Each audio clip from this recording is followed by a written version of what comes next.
Good evening, everyone. Hope you've been well. Thanks for stopping by this Friday night stream. Hope you had a great week and are going to have an excellent weekend. Hi there, Jess. Thanks for stopping by. Disney Witchy Woman. Wow. Have you liked Tiny Toon Adventures? I have to admit, I'm not too in tune with the Tiny Toons lore. I was always much more of a Looney Tunes guy. Growing up, I'd watch like Barney and then Price is Right and then the Bugs Bunny and Tweety show. We're talking when I'm like 3 years old. So there's like a big kind of contrast between all of those, but those are like three key shows I would watch growing up. Not so much Tiny Toons. So we're going to have, I guess, a bit of a crash course in Tiny Toons today. Please feel free to share all your Tiny Toons lore and memory. Fennec, welcome. Chance, good evening, good evening. Thanks for stopping by. Jess also never got far in Tiny Toons Adventure, so it'll be fun to see the rest of the game. So yeah, it's a couple of games from Konami, which is really fascinating. Like, we often think of Capcom having the licensed games, especially when it comes to like the Disney and such. Not so much Konami, but they certainly did have a few, like the Lone Ranger's another one that I really like. So I'm curious what Tiny Toons Adventures 1 and 2 is going to be like, because yeah, you don't hear many people talking about these games. So I don't know how we should interpret that particularly. And we're going to have to get used to all the characters here. And they all seem to have kind of like Looney Tunes counterparts, which is interesting. Montana Max is the bad guy. I don't like, that's the only one I'm not really sure like who it's really you're supposed to compare it to. Like Elmer Fudd? Is there a glue brand called Montana I don't know about? Is that where his name comes from? Christian, taking a break from putting up that TV to stop by. Thanks for dropping in, Christian. Hope you have a good one. Let me crank up the volume by like a couple notches, and I think we'll be good to go. I know you're really enjoying this intro cutscene here, so watch it for the 6th time, and I'll be right back.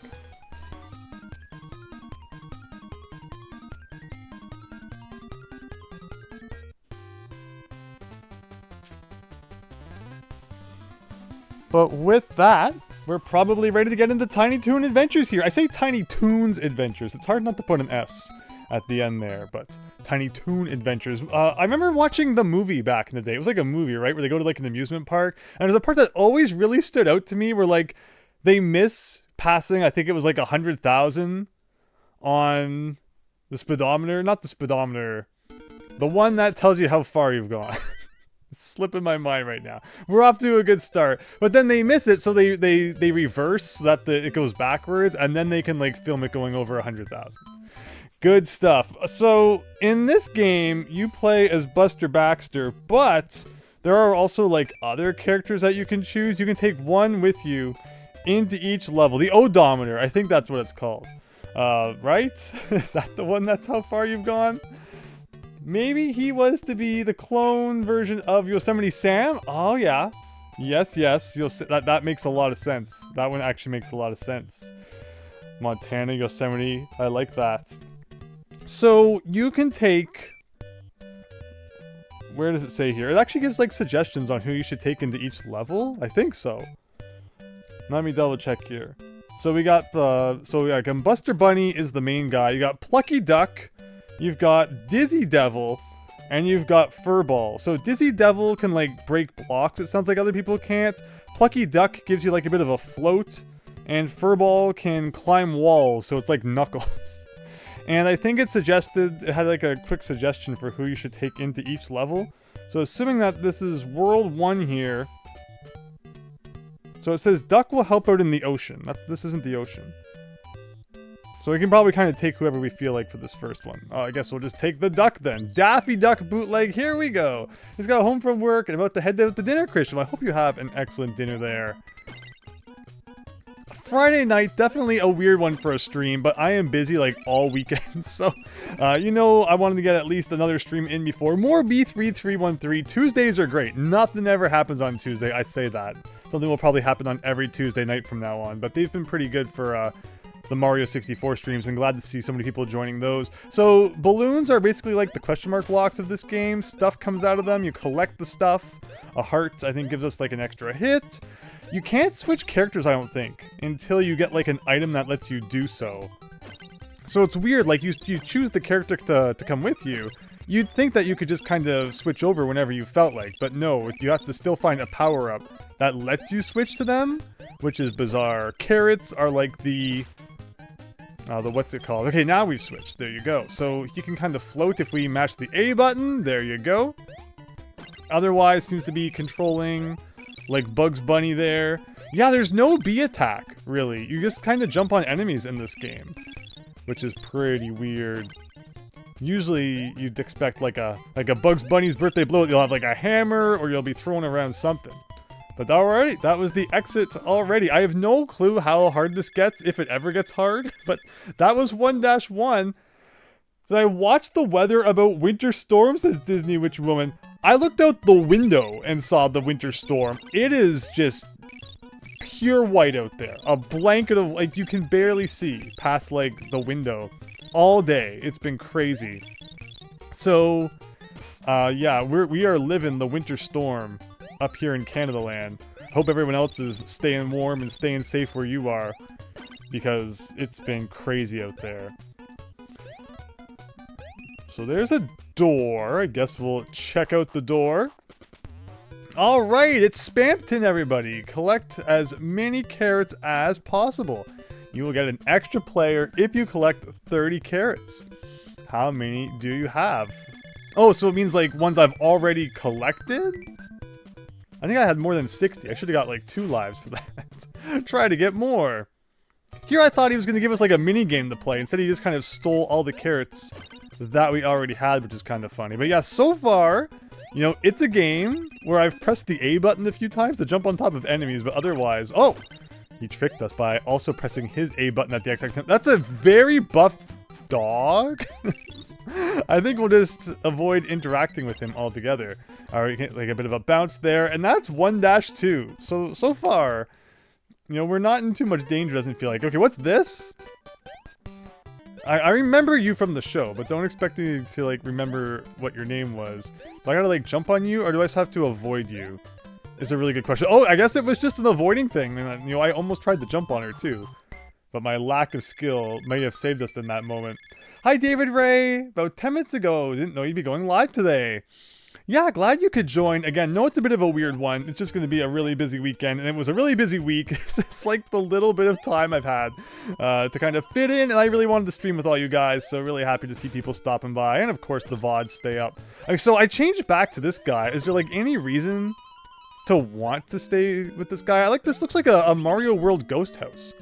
This is 1991, and then the next one we're going to play is 1992. So like they're both pretty late NES/Famicom games. Like they were on the Famicom as well. Famicom might even have a few more improvements. Oh, wait, why did I die? Oh, is it like one hit and you're dead? I thought the power bar down there was like a health bar. But I guess one hit and you're dead. Okay, the game might be a little more difficult than I gave it credit for. We'll have to be a little more careful. But okay, again, there's no real reason to be the bunny.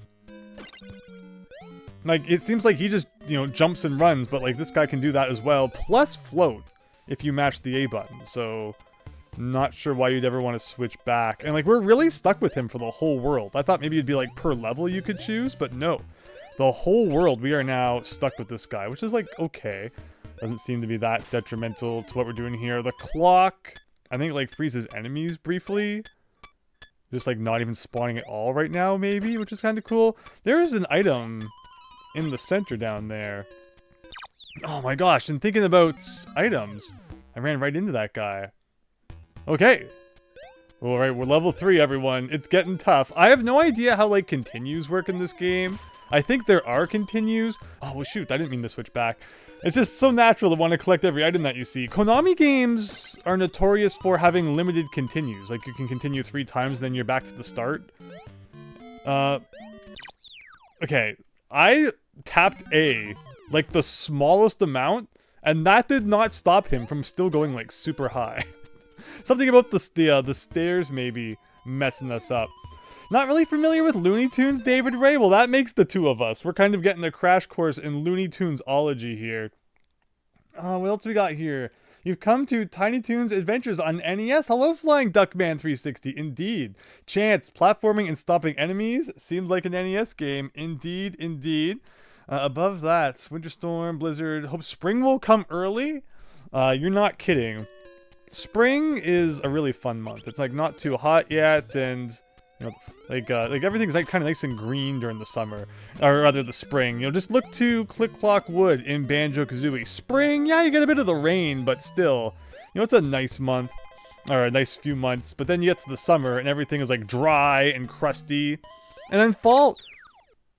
I don't know what it is about that spot, and like I can't prove it to you, but I'm not pressing A for as long as it would make you think. The fact that I've died that same way 3 times now, I guess... Again, and then I keep collecting that item and switching back. We're gonna get game over in freaking 1-3 here. And I'm never gonna live it down. But okay, for reals this time. Like, can I destroy you?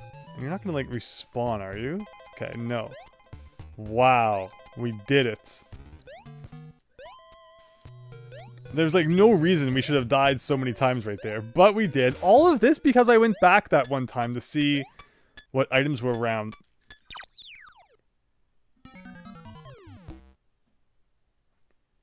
Last life, everybody! Just to pretend you haven't seen any of this. My favorite, of course, is Buster's Hidden Treasure for Sega Genesis. Yeah, there's lots of Tiny Toon games. Like, you don't really hear much of them anymore, unless I just haven't been paying attention. But they were everywhere for like a good few years in the early 90s there. Okay, for real. I think the problem is I'm holding B. I was playing better when I wasn't holding B. There's like no reason to run in this game. So let's stop doing that. Let's take out some enemies. Let's try and get more carrots. Let's get some 1-ups going on here. At the very least, I'm assuming if we game over, you'd probably have to start from the beginning of the world you were on, and like, yeah, but okay, let's go down here. This is why we lost so many lives, so that we could come down here. The heart should count as an extra hit. Almost like I didn't even want that. Who needs extra hits in video games? That's gonna fall and, like, kill us all, right? Okay. Bootleg thwomps, it would seem. We are in the panic zone here, as one more hit will send us back. Now it's looking like a fortress out of Mario 3, with the windows in the background there. I mean, sure, if the ghost guys want to spawn right on top of me. That was the practice warm-up run, everybody. Now that we're used to how to play Tiny Toon Adventures here. And it really takes us back to the beginning of the world. Well, this is a great opportunity. I was going to pick a different guy, but pressing A to go through the text also picked that. Alright, watch my Looney Tunes speedrun right here. Tiny Toons speedrun, whoever this is. This is the game you've all been waiting for. I'm not going to even put the timestamp, like, in that first playthrough. It's like, no one needs to know that existed. That was pretty sad, but I think it got us all warmed up. Like, this is a really easy game so far, but sometimes it's the easy ones that sneak up on you, and, like, you drop your guard, as it were. LOL, says Fennec. A well-deserved LOL. You would have bought Tiny Toons compilation in a heartbeat if it got released, but as long as David Zaslav running Warner Brothers, it's not going to happen. Why does he not like Tiny Toons? So for those who may have missed the introduction, I said growing up, I watched a ton of like the Bugs Bunny and Tweety show. I am not up to date on the Tiny Toon lore at all, having only seen it ever so briefly as a kid. Did pressing A make him do that? Or like he just did that because it was fun? And what a kind of a change up, you know? The first 2 levels of the world are like outside, everything is going good, happy times, and then all of a sudden you're inside the Super Mario World ghost house. I can't stand that power up that switches your partner.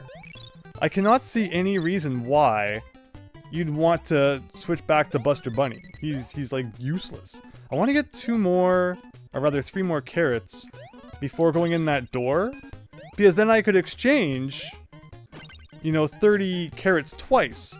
But the game just all of a sudden decided that they were not going to place any carrots for like a good 5 minutes there. And as a result, we went and got no extra lives whatsoever. But now that we know how to play video games, and again, I guess I got to avoid you for like a good 15 seconds here, and then the door just kind of appears. Like, it's so weird how that works, but okay. No harm, no foul. Hopefully that did not count as one of my continuing from the start of the game. Acme Acres is the green hill zone of Tiny Toon Adventures, especially in the video games Flying Duckman 360. That makes sense. And then all of a sudden, again, it's like Ghost House. This looks like Nintendo stole these graphics for like the Mario 1 or maybe Mario 3 style ghost houses in Mario World, in Mario Maker. That's my theory. And you can't change my mind. Okay, so like look at this. This is how you do it. So if we can get to that heart item that we found beneath the stairs without taking a hit, since we already have a heart, I think the instruction manual says this will count as a 1-up. So that's pretty cool. And then I always jump up there and like immediately get hit. It's almost like I do the same thing every time and don't learn from my mistakes. Classic. And speaking of learning from mistakes, this dent is kind of suspicious. Okay, so that's what happens if you stand there. I'm gonna say, let's remember that there's gonna be like ghosts appearing. Look at that! I remembered how to play video games. It happens sometimes, although now we're in like a different room. I wonder if that counts as a checkpoint? I guess we're about to find out. It's kind of just like, yeah, the ghosts have spawned right where you are currently occupying. Enjoy your painful death. I'm not really sure what it wants. I guess you're just supposed to go like really slow so that you don't accidentally bump into them after they spawn, but it's kind of weird. Based on those hearts, I think she has a crush on that character. One advantage of Tiny Toon's compilation would be it has features like rewinding and save states that make the games easier to play. Oh, so you're talking like a collection of like the games and not like the show. I hear ya. Yeah, I mean with this era of like a lot of old games getting compilations, because there were a lot of Tiny Toons games back in the day on the NES, on the Super NES, like Genesis and stuff like you said. So let's not take the world's dumbest hit right here. And that means we get an extra hit to go through all of this with. I guess another comparison you could make here is like 1-4. We're in like the castle now, but it obviously gives bigger ghost house vibes as implied by the ghosts everywhere. So yeah, running in this game I have found is bad. All you end up doing is like bumping into dangerous things. But there was the exit, everyone. There all along. How many levels does each world have? Is this a boss now? Tony Hawk, is that you? I always knew he was evil. Oh, I guess I wasn't supposed to jump on him. What I was supposed to do is a mystery. And you gotta play the whole level again to refight the boss? It's like, tell me I'm not wrong. Or, you know, tell me I'm wrong, whichever one you want. I'm not gonna tell you what to do. The first two levels were like the biggest nothing burger. And then all of a sudden you have like this ghost house level that goes on forever. And you have to fight a boss at the end without dying. It seems like a bit of a difficulty spike while you're still getting used to things. But again, who am I to judge?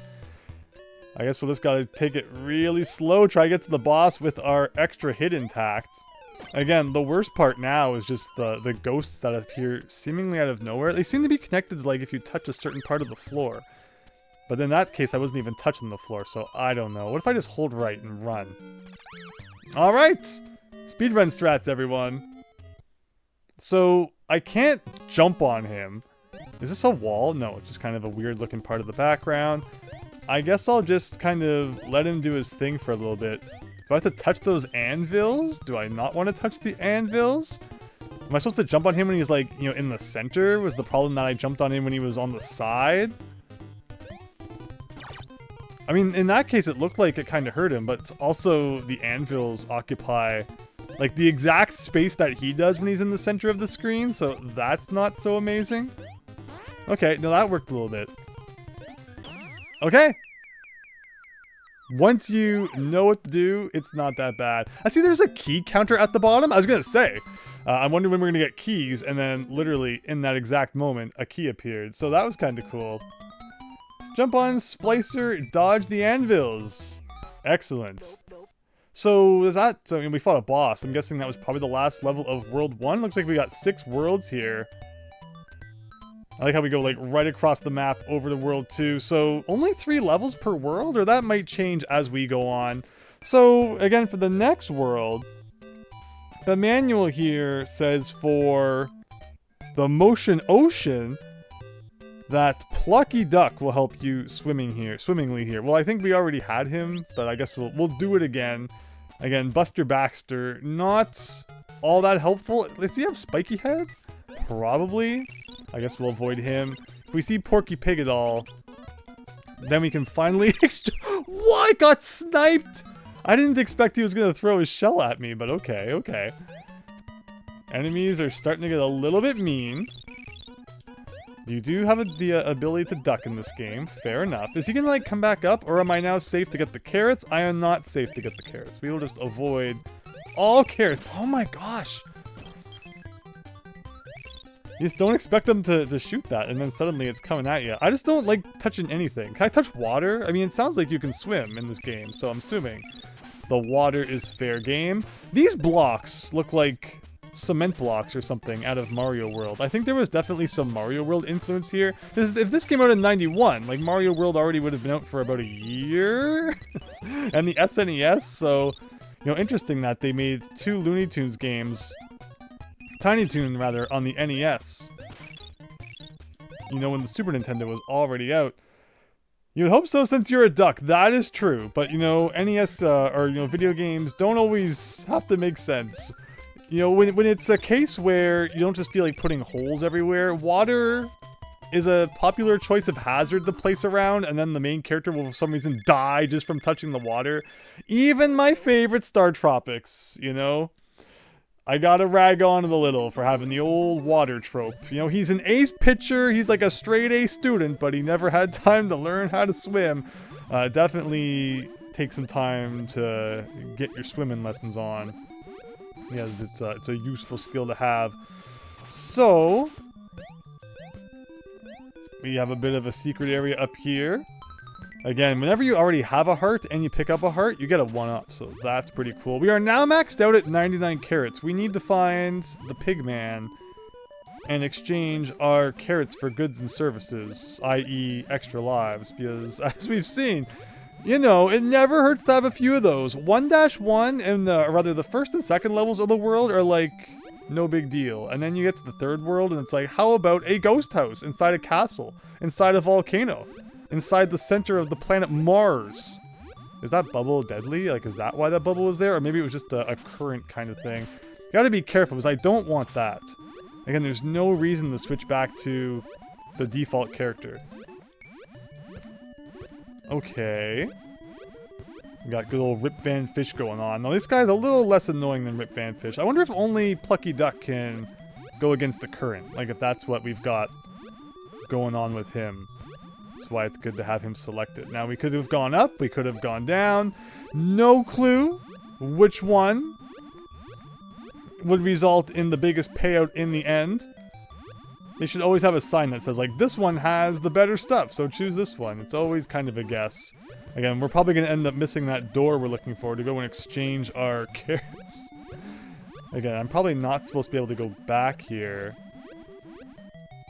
Am I above the... Uh-oh. Uh-oh, everyone. We are where we are clearly not meant to be. And I see the door I was looking for, so, like, we're going to go do it. Part of me wonders if they put, like, a secret up here, but I guess there's also... part of me that... oh, so he can shoot underwater? Oh, the power gauge is going back up. And then he shoots, and then you gotta wait like 5 minutes before you can shoot again. There's probably no secret to be found here, but it's kind of cool that we were able to get above the universe in that way. Definitely given Mario World vibes. In that game you can swim under the universe. In this game you can swim over the universe. But yeah, let's get to that door and exchange our carrots before they go soggy. There's one Tiny Toon video game that had a volcano level, Buster's Hidden Treasure for Genesis. Pressing the attack button when the power gauge is full allows you to do a projectile underwater flying Duckman. Very nice. I guess I could have helped with defeating some of the fish, perhaps. So yeah, we're gonna get 3 lives after exchanging 90 carrots. Sounds good to me. So I probably should have said no when it came to continuing earlier. And then it would have just taken us back to the title screen and we could have, like, started properly from the beginning of level 1.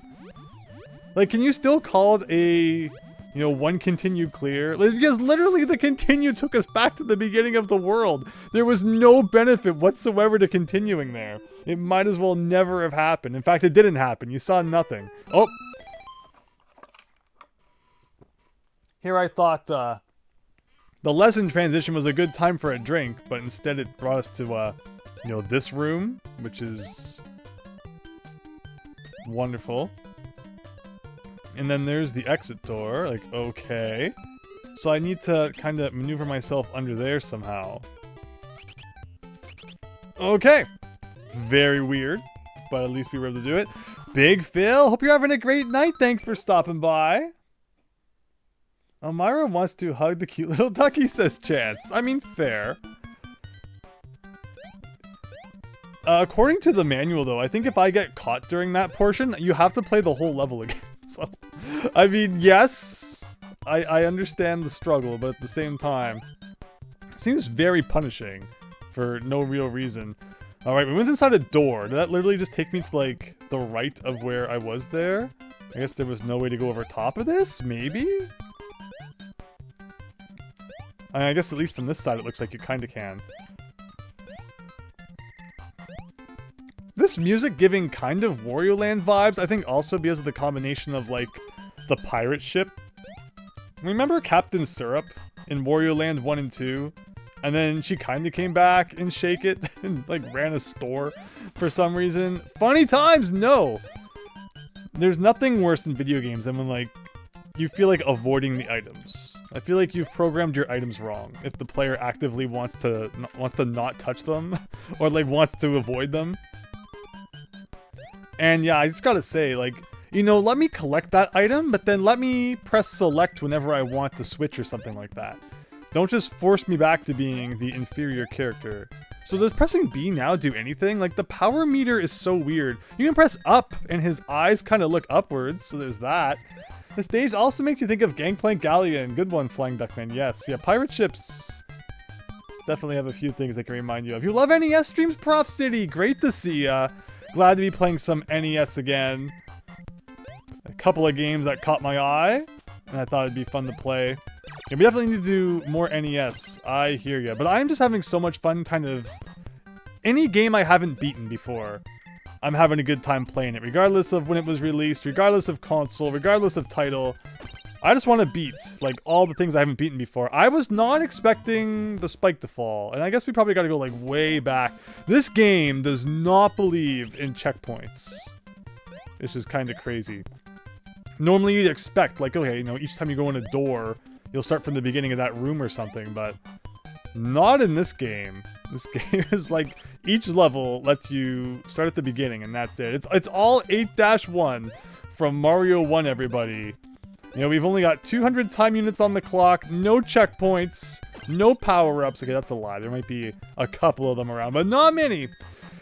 You know all about Wario Land 1, the first Game Boy game you ever owned. Hey, a good one to start off your Game Boy collection with, no doubt. Wario Land is so good. You know, are we ever going to see Wario Land again? It was great playing number 4 with you guys a little while back. I guess that was almost a year ago now that Wario Land 4 was released on the Switch Online, which is kind of crazy. Can you, like, pick up these boxes or anything? They give me, you know, Chippendale vibes. Like, I should be able to throw them around, but I'm not seeing that. One thing I'm kind of surprised is that when you die, you still stay as, like, the character you were. You don't always switch back to Buster Duck, which is kind of funny. Okay, now this time we need to be prepared for spike-related shenanigans.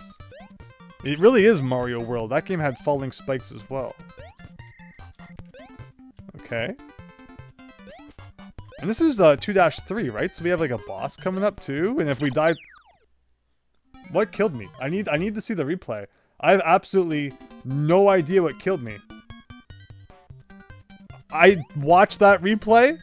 I cannot tell you what I just touched that killed me. The game thinks there was something. Okay, game. You say so. You typically tend to use Dizzy in Stage 6 to get past the slow spiky ceilings. Yeah, we need to try out the other characters too. I think that the book suggests using like a different character for level 3 and 4, world 3 and 4, so That'll give us a chance to try that. Look at that! Jumping over that wall. I guess it's like a bit of a time skip, although unfortunately nothing too major over here from the looks of it. Tiny Toon Adventures does take that. Chip and Dale Rescue Rangers in America's Least Wanted Plucky watched a parody that depicted 2 chipmunks and squirrels. It's funny there's a bit of a crossover there then. Okay, we can get this heart. We gotta keep this. We gotta keep the hearts. I don't like these anvil guys. Like the arc that they throw it in. I guess the trick is to get up close and personal there so that they throw it over you. Well, not in that case. My strategy was a complete failure. Alright, let's try this one more time. Again, I don't know what killed us last time. So, like, I can't tell you I'm going to not get hit by it this time when I'm not entirely sure what it was. It's like I touched the top of the barrel and I died. So, I guess I just won't touch the top of the barrel. I do see another anvil man, though. Okay, very good. And here's the exit, but as we probably know, it probably leads us to a boss. And not the exit at all, it's a big old lie. Alright, Captain Hook. I mean, literally, I was kind of joking, but it does have the stereotypical hook. And, you know, I've beat Hook before. Did I just jump on you? Like, is that all? Oh, he turns into a barrel? Or I guess he, like, threw a barrel? Or is he in the barrel? No, I guess he was just throwing it. Oh! Okay, he jumps too. Gotta be ready for that. Mario Bro, 1, 2, 3, 4, 6. Did you hear about the snowstorm happening? So for me, it's been like an all-day event. I mean, obviously, depending on where you live, this, you know, the current state of it might be a little bit different. But if it's just starting for everyone else, and it's like the same one that's blowing from where I've been, then yeah, you guys are in for not a treat. The opposite of whatever a treat may be. So please be careful. Stay warm. I hope you enjoyed the stream, this Friday night stream. Hopefully I get good. Because so far I haven't been so good. It's crazy, you play like the whole level and then the boss kind of like, you know, slams you in the face. You gotta redo the whole thing. And I like intentionally walked into that because I panicked, as you may have perceived. But let's not do that again. So like, this guy despawned. We won't complain when enemies despawn. Here I came into this game though thinking that power meter down there was a health meter. It turns out it was holding B makes your jump go higher than you want it to sometimes. Because you think your jump is only like going to go as high as you hold the A button. But I feel like if I'm holding B when I jump, sometimes he just does like the max, even if I don't hold A that long. It's very strange how that works. But okay, this time, this is the run. This is the run. We'll smarten up. We're going to get that extra hit at the beginning of this next room. And we're going to take it with us to Captain Hook. I feel like going into the boss with an extra hit is pretty much like the best thing you can do. So let's do that. Yours starts tomorrow, Super Mario Bro. It's a doozy. So yeah, everyone, please take care out there. It's the weekend, so hopefully people don't gotta like go too far. Everyone can, again, just kind of stay home and stay warm. Play some retro games. Captain Hook is the boss, and it was probably intentional since the movie Hook came out in 1991. So we are beating up on Robin Williams, everybody. Okay. At least they only get one anvil. It's not like the Hammer Brothers where they just kind of keep materializing more. They get one, and then they're done. So let's not hold B this time. Let's just take it smooth. So let's like make that fall. Do a bit of that. I was sure I was going to fall into the spikes there. Somehow we dodged it. Again, still don't know why that barrel hurt me that time, but I guess we're just going to avoid barrels is the moral of the story. Captain Hook, round 2, fight. So does he ever come down to the bottom? Like, I feel like trying to go up there and hit him. Yes. Thank you for immediately answering my question. And trying to go up there and get him is bad. But, like, if he comes down here, then, like, yeah, easiest boss ever. Let's do it. So I'm just going to kind of wait for him, I guess. Sometimes he jumps up, sometimes he jumps down. Oh, he stuck me! No way! You can't change up your attack pattern like that all of a sudden. And then it all went out the window. I got all messed up because I wasn't expecting him to use... What was he using? Like, did he have a sword or was that his hook he was giving us the old heave-ho with is the question. But alright, one last time through the level then. Again, the extra hit is like the best thing you can have, but... Apparently he can, says David Ray. There's a gag in Buster and Babs Go Hawaiian where Robin Williams gets dressed as Peter Pan. Oh, that's right. No, yeah, Hook was not Peter Pan. What am I saying? Hook was not Robin Williams. Robin Williams was Peter Pan. I watched that movie like a year ago, so I should know all about it. But that's funny that they would reference that then. But okay. One more time through the level. Here we go. You are all never going to want to see a pirate ship again. After this, promise, I will never again play Donkey Kong Country 2. I never want to see pirates. No, I love the pirate theming of DKC 2. And again, DKC 3 has like the whole mad scientist Frankenstein-y thing going on, which I never picked up on as a kid. How all the enemies are kind of like mishmashed Frankenstein-y enemies. How did he even get stuck on top of that block?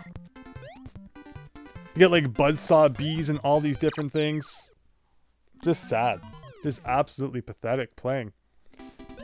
And like, I think that theming is really cool, but the game does not make it obvious whatsoever until you get right to the end, and it's like, oh, K. Rool's supposed to be a mad scientist in this game.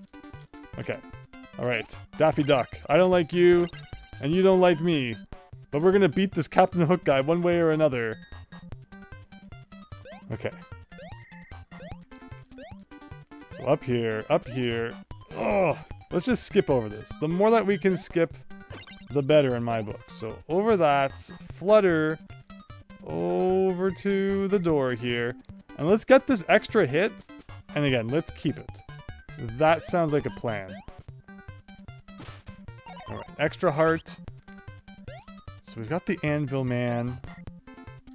Again, make sure it's a spot where you can like walk up to him on flat surface, and then he will just throw the anvil right over you.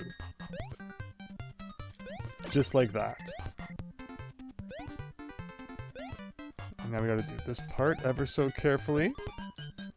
This guy doesn't have an anvil, which makes me like super happy. Even though we're not running right now, but still it was enough speed to get by those falling spikes. Jump up here, one more Anvil Man, where again, walk up to him on flat surface, and now with an extra hit, we better be able to beat Captain Hook. There's probably a safe spot. Probably if you like hide in the corner or something like that. Okay. Oh my god, no! And here comes Donkey Kong.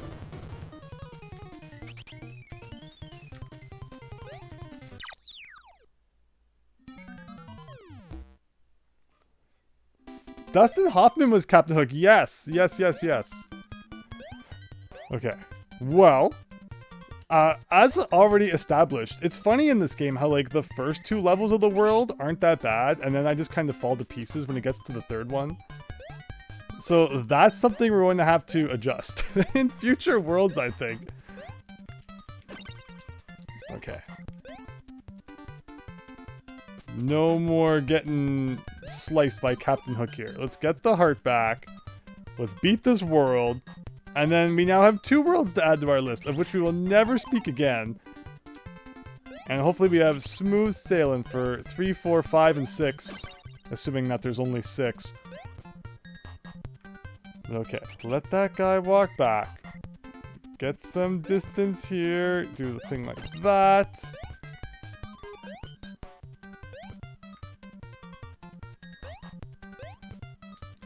Do a thing like this. Okay, so like that, like that, and then there's one more mouser, and it's the Battle of Destiny coming up here. Shoot, I have no idea what hurt me there.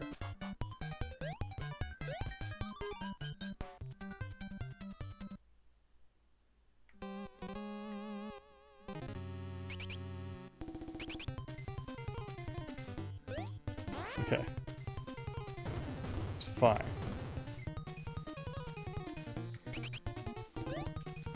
Okay.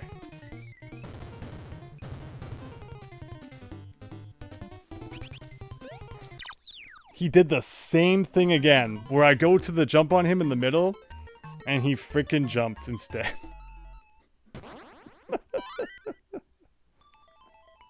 Well, World 2's a thing. This game is, like, not hard. I'm just kind of bad at it. But this gives us a chance to try someone different. Why the heck not? You want to try Taz? The Tasmanian Devil bootleg? Sounds good to me. I forgot this was even a desert world. It's like, it starts as a desert, and then you get a water level, and then you get a pirate ship level. And it seems like those three things should not be in the same world. Okay, so, oh, the power meter. It's funny how the duck only has, like, an attack underwater. Oh, this thing's slow, though. I don't like this. I don't like this at all. I miss the duck, honestly. Bring Daffy Duck back. All the more reason why. I want to read that. Give me a second here. Those guys look like they kind of have spiky heads. Yeah, give me back a different character, maybe? I mean, this attack could be good, I guess, if you can attack enemies from the side. Not so helpful right now. All the more reason why David Zaslav should never have cancelled the compilation of Konami's Tiny Toons game. So what console was the compilation supposed to be for? Again. So I'm guessing that I probably won't be able to swim against the currents now, interestingly. Yes, you can't even, like, run, because B is now the attack button everywhere. Can I attack underwater? No, again, so I can't. Oh, yes, I can! So what's the point of the duck, then, if even this character can shoot underwater? I guess the duck just floats. It's really all there is to it. Modern consoles like the Switch and PS5. Interesting. Interesting, interesting. Oh, he goes around like Spike Top. Gotcha, gotcha.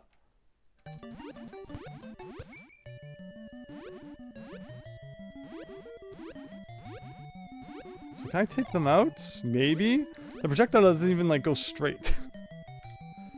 So this one doesn't go around. Like, he stays on the thing and just goes left and right. But then the other guy actually does, like, a loop around the platform, which is super strange. But let's get the extra hit, because I feel like we're probably going to need it.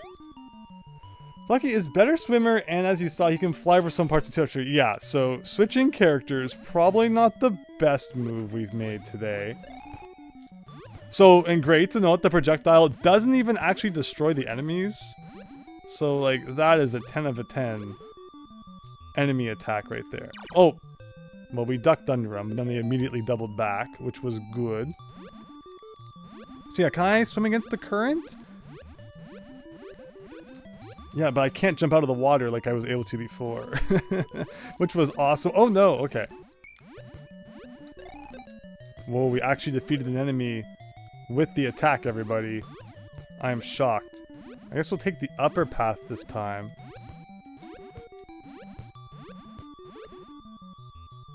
Just kind of waiting for something to show up and destroy me from off screen? It seems like we might get lucky and there may be no such thing, but we still gotta get by this guy somehow. Again, I can't believe that, like, you can't defeat anything. That one fish is the only thing we've defeated so far. Yeah, Plucky does swim easier underwater. I believe you when you say that. Okay, so give us the extra life we have earned.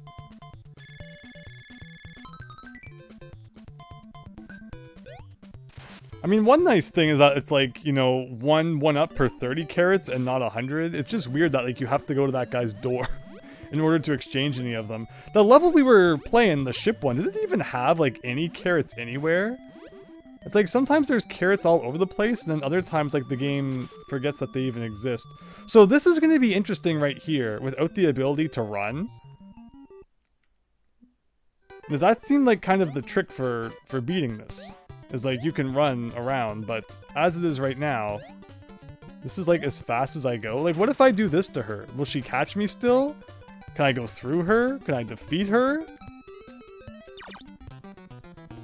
I forgot that the power meter wasn't full again, and I tried to press B. You literally gotta do the whole world again if you get caught by her. Okay, no, I didn't want to pick Taz. Friday night streams were a mistake. They were a massive mistake. I have no ability to do anything right on Friday nights, it would seem. Saturdays and Tuesdays are where it's at. No, I want my schedule to be Tuesday, Thursday, Saturday is the plan. And I'm hoping that... no, I do not want that. I do not ever want to be the Tasmanian devil... Oh, I can jump on them, thank goodness. Again. Like, at least this guy can actually jump and bounce, and it doesn't feel like I'm playing in molasses.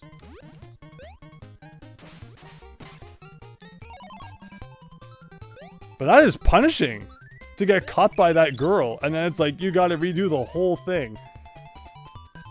Some Ninja Gaiden stuff there, says Chance. Touch Fuzzy, get Dizzy Devil, says Carbon Spire. If you save 99 carrots after clearing a world, you get a bonus battle against Duck Vader.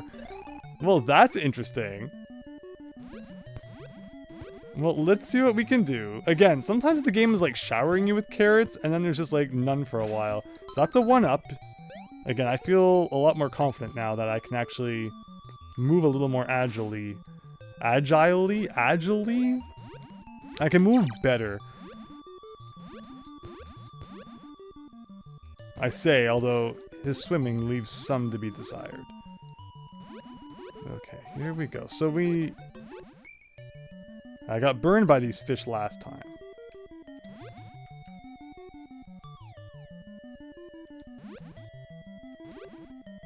If we get into a situation where we're like happy with how many lives we have, maybe we'll try to beat a world with 99 of them.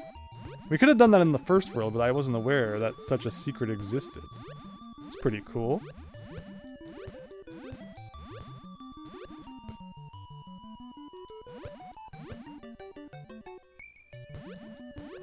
Again, thankfully, like, the first 2 levels of a world don't seem too bad if you are to get kicked all the way back to the beginning of it. Level 3 is what's always tough.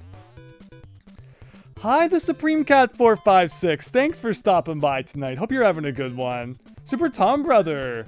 Amira Duff is invincible. You have to avoid her and run for the exits. So yeah, as the Tasmanian character, it's like they don't run. So I'm not sure what they expect out of you. But again, we've corrected that mistake now. So let's get out of here.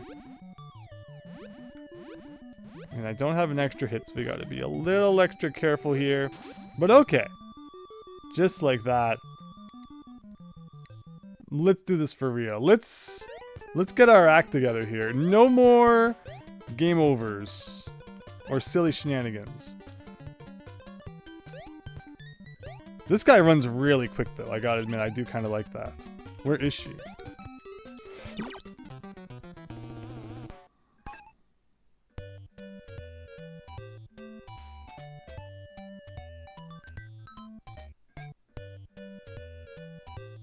Do I keep my carrots? At least? Do I have 55 carrots still? Oh wait, no. I had 55 somethings, I thought. No, we did exchange a bunch of them. Well, I hope you like 2-1, because you are seeing the World 2 experience here. It's a desert level. Desert levels are everyone's favorite kind of level, right? So we could become the duck if we really wanted to. Yeah, I like how I'm just jumping across the top of the water. That's kind of cool. There should be the power up here that gives us a heart. You could use this as a trick to accumulate like as many lives as you wanted, I guess. Shifting Sandland. Hold on to your carrots. We'll do that this time.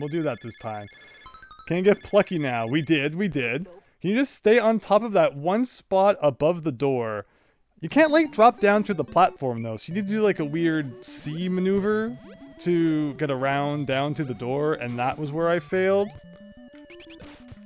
Again, worlds 1 and 2 are the warm-up worlds. Hopefully after this, we will not play so garbage, as I am beautifully demonstrating how to do here. Okay, so like down here, up here. Okay, we'll hang on to the carrots. Oh, well, do you think we'll even get to 99 by the end of the world, though? There doesn't seem to be that many carrots in 2-3. Even this level barely has any carrots.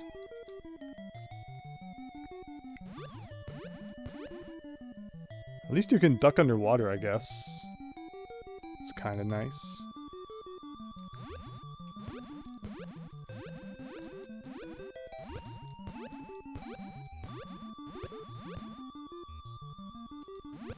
The water music is calming anyway. if you're gonna have to replay a level 40 times, at least if it has some nice calming music. I'm tempted, because it's like, I kind of want the one-ups. Because I don't trust myself to beat Captain Hook. Fun fact, there's a Tiny Toons NES game that predates the Simpsons cartoon called Tiny Toons Cartoon Workshop. That is such a weird game, yes. You just kind of make like animations and stuff. It's a weird one. Didn't think Tiny Toons got games until SNES. Hello, Reynard. Yeah, it's weird. Like this game is 1991, and then the next one we're gonna play, should we ever get there, like I have confidence I'm gonna pull it together, and eventually we're just gonna knock this thing out of the park. Worlds 1 and 2, just the warm up here for the first third of the game. But this is 1991. The next one's 1992. Definitely, you know, later in the NES library. So like you said, like, can I not just wait here until the door appears and then kind of like do what I gotta do? Okay, like there's the door.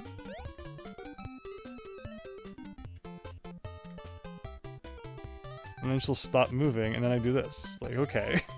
I have no idea how you would do that as the Tasmanian Devil character, because they were so slow, but that actually was not hard when we thought about it for about 3 seconds. So this time, no Daffy Duck. We're going all in on Buster Bunny here. Can he get enough height to skip some things? Maybe, maybe not. But we'll see if we can platform any better with him. He might have a little more control. I don't know. I could be making that up as well. But he's feeling okay so far. And again, like, it's weird that there's just no carrots in this level. Like, if there is a secret for you know, finishing a world with 99 carrots, it'd be nice if the last level of the world would at least give you a couple of carrots, but it doesn't seem like it wants to do that. But okay, I like this, I like this. We're in the groove now.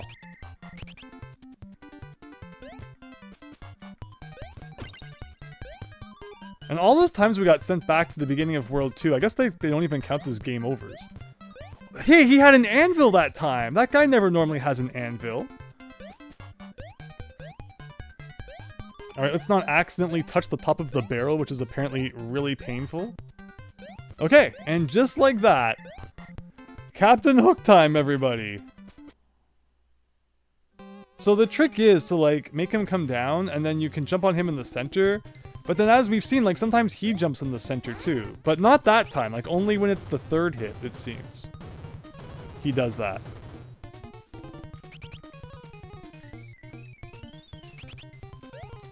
Oh, that time he did it. Right, come on, come back down to the bottom. Here we go. I don't know, man. I don't know. Okay, maybe the top of the screen is the better place to hit him. Because then you don't have to worry about him kind of like doing that. Like, come up here. Like, that was not that hard, but I'm not even going to try and feed you guys a lame excuse. World 2's done! Let's hope that's the end of that.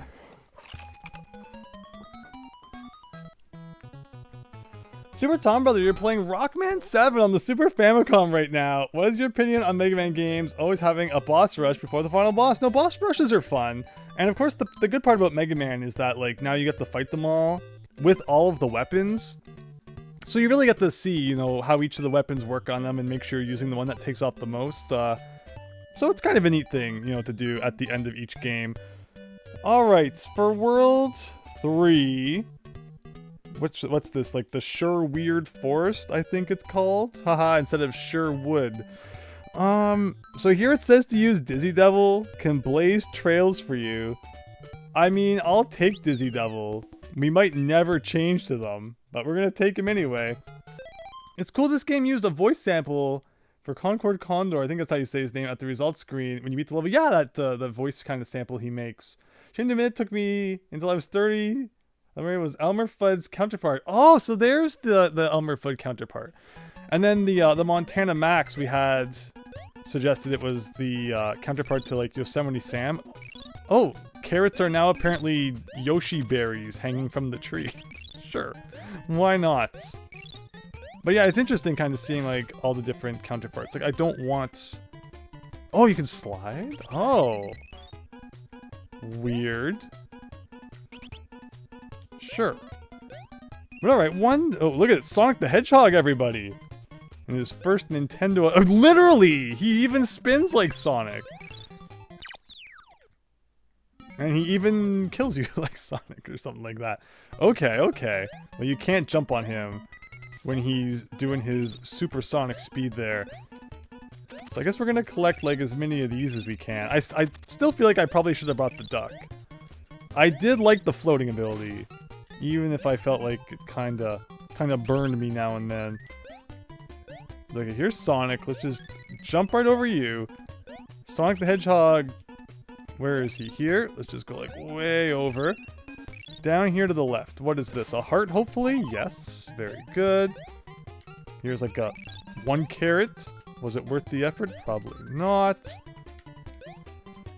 Top of you. Like, again, I could like go down here and get this. But I feel like we're just playing with fire for like not all that much reward. Like I should probably just jump over all you. These are gonna fall. These definitely have like, they are going to fall written all over them.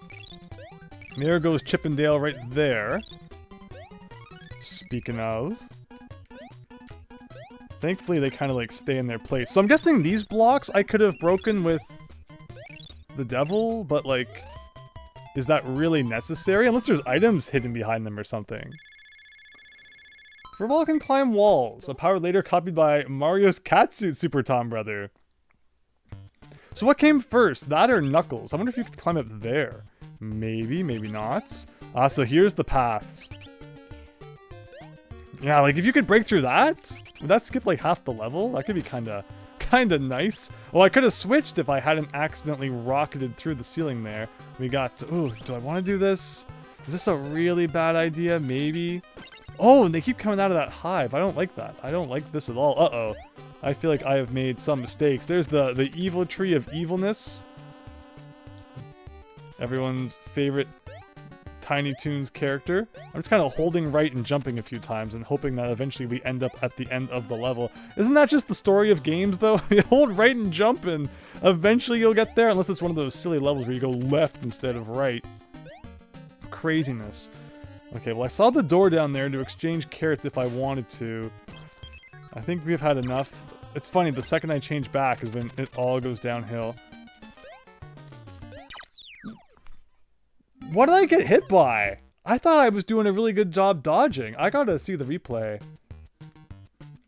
I think if you watch that in slow-mo, you will see that there was absolutely no contact between me and the enemy there, but I guess it doesn't matter now. I guess we'll change into... Wait, the balloon came back? It's kind of funny. Man, these freaking power-ups. Look at it go!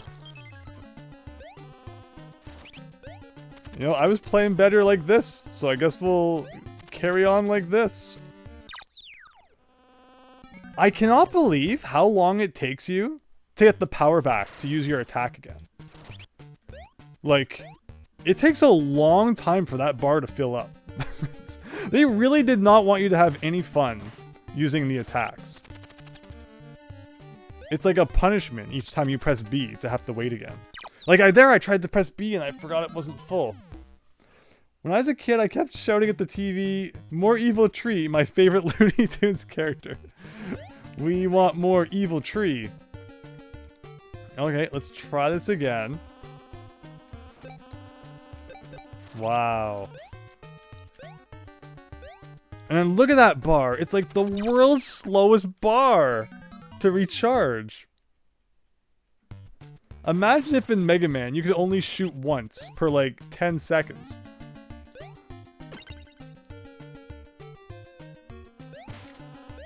I think we're gonna switch back, because honestly, I feel like the ability to run is better in this level than whatever the heck that other thing was doing. I still don't know how I got killed at the exit door there. I feel like I didn't take a hit. Oh god. It was Buster Bust Loose. Good evening, Tanuki Bowser. You could never beat this as a kid. Didn't even know there was a sequel. Yeah, we're gonna see what happens. Again, I don't think that this should be like the hardest game. I feel like I'm just playing it really poorly. So we just kind of gotta get good here.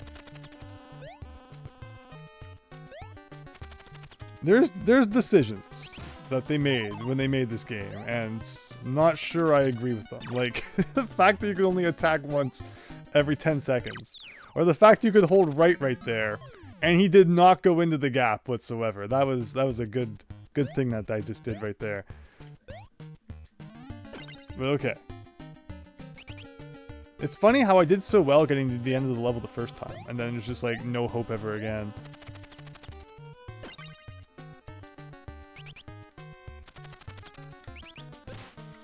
Okay. We have the extra hit. Let's just beat the dang level now. Okay.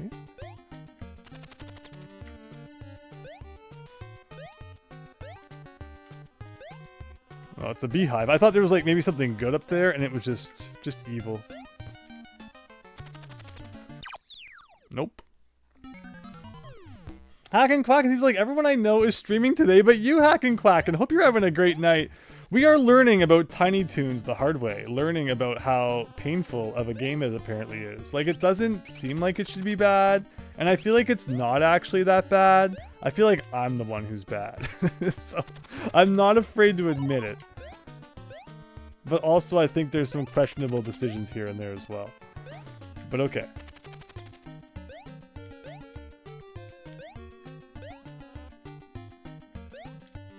If I had used that here, I could have cheated probably a little, but it's okay. Let's get up here before that thing shoots. Fine. Very good. We got some Sonic the Hedgehog action going on. What's in here? Again, I really don't think we want that. I'm enjoying just kind of jumping along, but you know I'm going to end up inside a hole eventually. Okay. But we know what's not done, is we still got to do the thing where we dodge the thing. So I'm just going to kind of stand here, right? Like, there's no reason to do anything until the door appears. Hopefully right in the middle where I can easily get to it. It could be off screen, too. She is faster than you. That's scary! No! I'm a literal rabbit! How can she run faster than a rabbit? Konami always has the cookie cutter layout for its platformers. Kid Dracula has a UI that looks near identical. That's true. Yeah, Kid Dracula is one we should probably talk about more someday. Well, she really yeets you right back to the overworld map. The price of love, I guess. I don't know what that means. I don't really know why she boots you back to the overworld map. I'm sure there's a science there somewhere.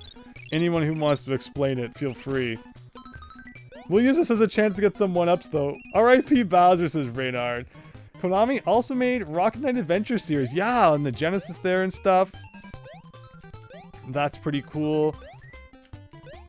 But okay. Again, this level thankfully wasn't too bad. We've got like a few platforms. We got a big ol' owl in our face, apparently. We got Chippendale. Everything you want in a nutritious breakfast there. And then that. Amara had a lot of experience in chasing after animals that run away from her. Again, I don't know the lore. Again, I don't know the Looney Tunes lore and why she's so after everybody. It's kind of weird, I'm not gonna lie. But, you know, I could at least live with it if she didn't force us back to the beginning of the world each time. Like, what kind of feature is that? If you get caught at the end of the second level of the world, you get yeeted back to the overworld map. That was a decision that someone made. My god. Okay. But I think we're getting the hang of things a little more. Sometimes I think the hit detection on the enemies is a little weird. That guy in particular is always a barrel of fun. Alright. One down. Konami also made Biomiracle Bokte Upa. Yes. The platformer for the disc system. Have I heard of it? It's on the disc system. It also has a later cartridge release, which is like pretty rare these days. Castlevania 1 had that as well, where Japan, of course, it was originally... No, I don't think I want that. It was originally on the disk system, where it actually had like the saving functionality and stuff, which is really nice. And then later, it got a cartridge release, which is essentially just like the NES version that we got, so it doesn't have saving or anything like that. But, you know, that being a later release, now it's pretty rare too. Is I just got a 1-up from 100,000 points? I'll take it. Is that 100,000 or a million? 1, 2, 3, 4, 5. I think it's 100,000. Okay, just take it slow. I want... Oh, you can slide into things? It's like Home Alone. That's kind of interesting. I didn't know that was a mode of enemy destruction, but apparently it is. Okay.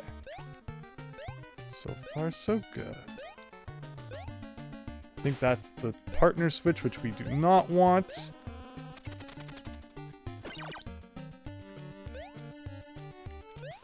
Okay. That was not too bad getting back here. So I'm just going to kind of platform a little bit. Maybe the door is just like at the other end. Yes, it is.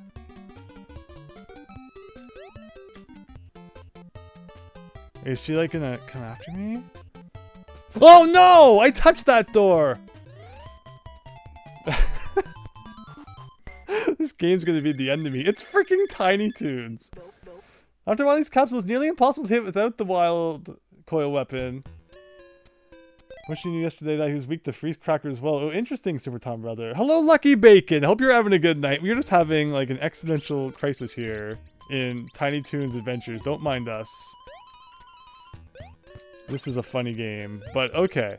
So, is that like swimmable water, or is it like evil brown water that you can't touch? So can I slide into enemies? I guess this is the time we're gonna have to finally find out. That time apparently no. Okay. I'm sure that one time we defeated an enemy by sliding into it though. I don't know what this game wants from you sometimes. But okay, here. Let's try this again. Like, can I even jump on you? I guess I can, ever so barely. Just gonna take it slow. Well, we got a door. I'm assuming it's not the boss door. That would be a pretty short level if it was. Still got some platforming going on in the spooky cave here. If we can beat this, I think we're officially like halfway through the game. Alright, blind drop everybody. What are the chances I land on something I want to land on? I could have maybe jumped to another platform up there, but instead...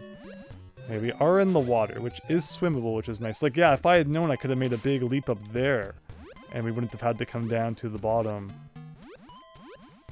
But okay. Anything else going on in this room? It's a balloon. I don't want that. Have you seen any reason you'd want to be the Tasmanian devil in this room? Or in this level? Okay. Oh god, like when you slide? Oh, it's weird. Okay. Seems kind of like a dead end, so I guess we're going this way.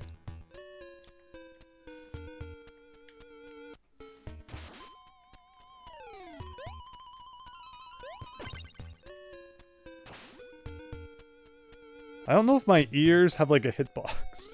If I can, you know, walk right under that guy safely. I have not seen any extra hits in this level. Like a heart would make me really happy right now. Don't forget we still have a boss coming up.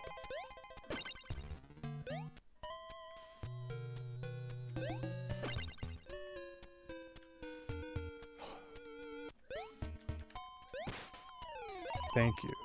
Interesting that maybe there's like an upper path. If I had done the climbing guy, maybe we could have got up there. Who's the boss? Tony Danza. Here we go. Wow, I knew that was gonna happen. Like, how do you know where he's gonna fall down? Over there, apparently. Like, I'm not kidding though. Like, how do you know where he spawns from? It seems like he does like a left, right sort of deal. But is that like a consistent thing? Like, can now he be on the left side? Like, oh, this is bad.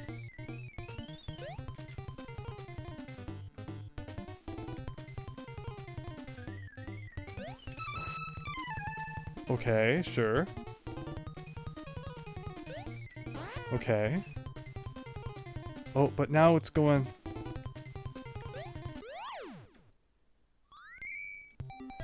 Thank you. Thank you.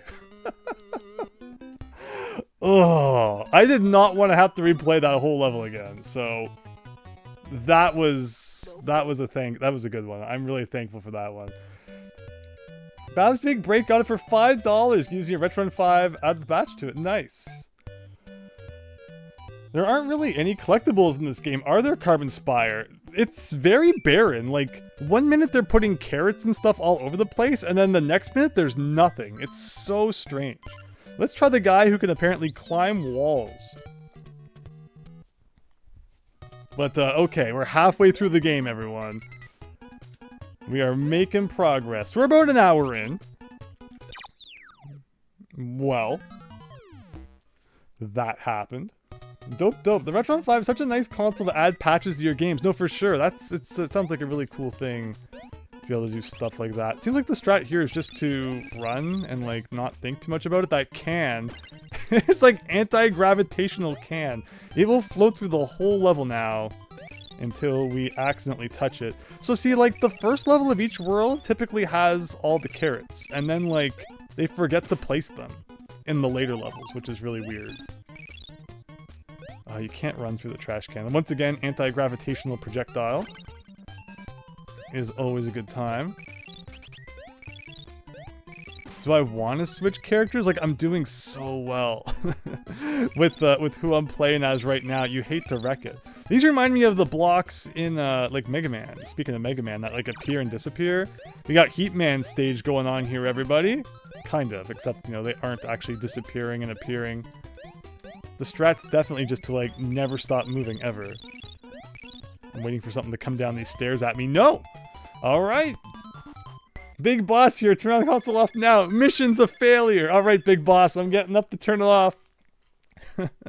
I love Metal Gear for, like, its breaking of the fourth wall all the time. It's like, they're always saying, like, yo, press the action button and stuff like that. It's like, they don't care. Kojima just does not care. Duck Hunt Dog, yeah, kind of looks like that, right? This level's all about, like, hey, you know, the enemy popped out from behind the fence, and you touched it. Whoops. Speaking of which... Alright, we got 1 life left. Oh, he throws up?! He throws up?! When did that happen? Well, thankfully, 4-1 was not hard. But that's a surprise. I was not expecting the enemy to throw upwards where you're trying to jump on him. Okay. Again, the strat for this level that worked really well was just like, always go right. Or not. Snake's Revenge is your favorite NES soundtrack. I think about the first Jungle music track from Snake's Revenge a lot. You know, Metal Gear 2 is good, and everyone likes to point out that Snake's Revenge is, like, not the legit Metal Gear game, and I understand why they say that, because I cannot believe how much Metal Gear Solid, like, takes from Metal Gear 2's story. So, it makes a lot of sense why it's really important to play the real Metal Gear 2 before you play Metal Gear Solid. And yet, like, that wasn't even ever released in English until after Metal Gear Solid came out, right? So, it's kind of weird. But I appreciate the continuity. I like when my games have continuity. So yeah, I mean, Snake's Revenge is a good game, but obviously, if you want to play Metal Gear as it's supposed to be, as a series, you gotta actually play the real Metal Gear 2. So play them all! Why not? They're all great. Okay, so... with that said, I'm just holding B and running. I'm, like, not thinking about it too much until I get cornered like that.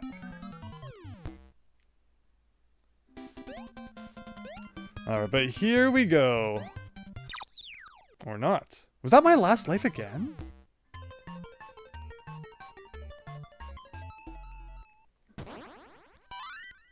Very mean enemies in that level.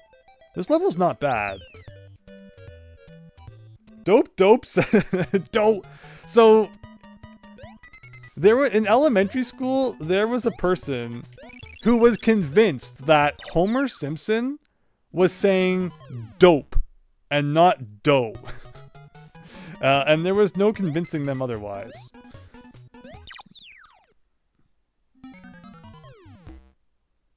Favorite tracks in Snake's Revenge are the first building, jungle, and the enemy train. Yeah, again, there were so many good parts of Snake's Revenge. Thanks again for joining me for that. Hack and quackin'. Good times. So we lost all of our carrots. I'm not sure where the door was that, like, we can go into. Exchange our carrots for all the stuff we want. But let's keep our extra hit here. Again, the first time we played this level, it's like, just by running to the right as quick as possible. Worked pretty well. Should I be switching characters? It doesn't seem like there's been really any place to, you know, to climb walls, though, which I think is that, the character we've chosen's special ability. The one thing I can do is jump from blocks. This is like, there should be a dragon chasing us in Mega Man 2 right now. All is good. And I don't know what the trick for this one is. Is it better to go slow? Is it better to try and run through it? Oh, we do have infinite continues chance. Yeah, that makes sense considering how many blunders I've made so far, but thank you. I guess we'll just take out... What is the reason for pain from jumping on top of an oil drum? Like, am I missing something? Is there something that you guys see that I don't see there? I'm so confused. But I guess we're doing it again, thankfully. Again, this is like not a long level until that happens. You know, at least the piranha plants in Mario, when you stand beside the pipe, they don't come out. But nothing stops that guy from attacking you. Alright, here we go. One more time. I'm feeling like maybe I should be picking Daffy Duck. Maybe I could get some better, like, floating over everything. Next time, when I game over, should it happen again, maybe there will be a miracle. Maybe I'll switch characters just for fun. You know, because we've never actually tried this guy. So, yeah, he climbs the wall, which is pretty cool. And I think it even suggests in the manual that, like, you use this guy for this world, and yet I haven't seen, like, one wall yet that I can actually climb. It just kind of saved us right there. But yeah. But next time, it's all Daffy all day, if I have to choose again. Why was I programmed to feel pain, says Super Tom Brother. Typically tend to play Tiny Toon's Adventure NES game until I either lose all my lives or beat the game. Whichever comes first, I welcome it. No, I feel like this is a game with a bit of practice you could definitely get good at. But I'm not showing my best best skill here tonight. That guy you can't even jump on because, like, he throws the can. Like, you gotta let them throw, but then by the time you land on him, it's like he's gone. Okay. I'm just gonna go really slow. I'm guessing I can't stand on top of that. Just gonna inch my way forward here. Pretend I know what I'm doing. And, wow, they throw us at an angle, too. That's crazy. Like, sniping ya. I will take an extra hit, though. I guess I can't jump. Look at that! Okay.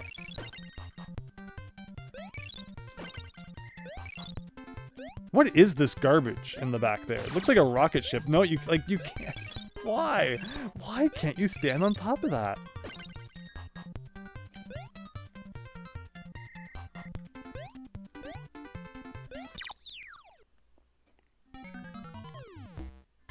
Alright, Daffy time. Daffy will get us through this. You've beaten the Tiny Toons Adventures NES game a few times, mainly because you used Dizzy on stage 6. If we ever get to stage 6, I'll keep that in mind. Alright. Duck time, here we go. Viola Fume's Cadillac home, interesting.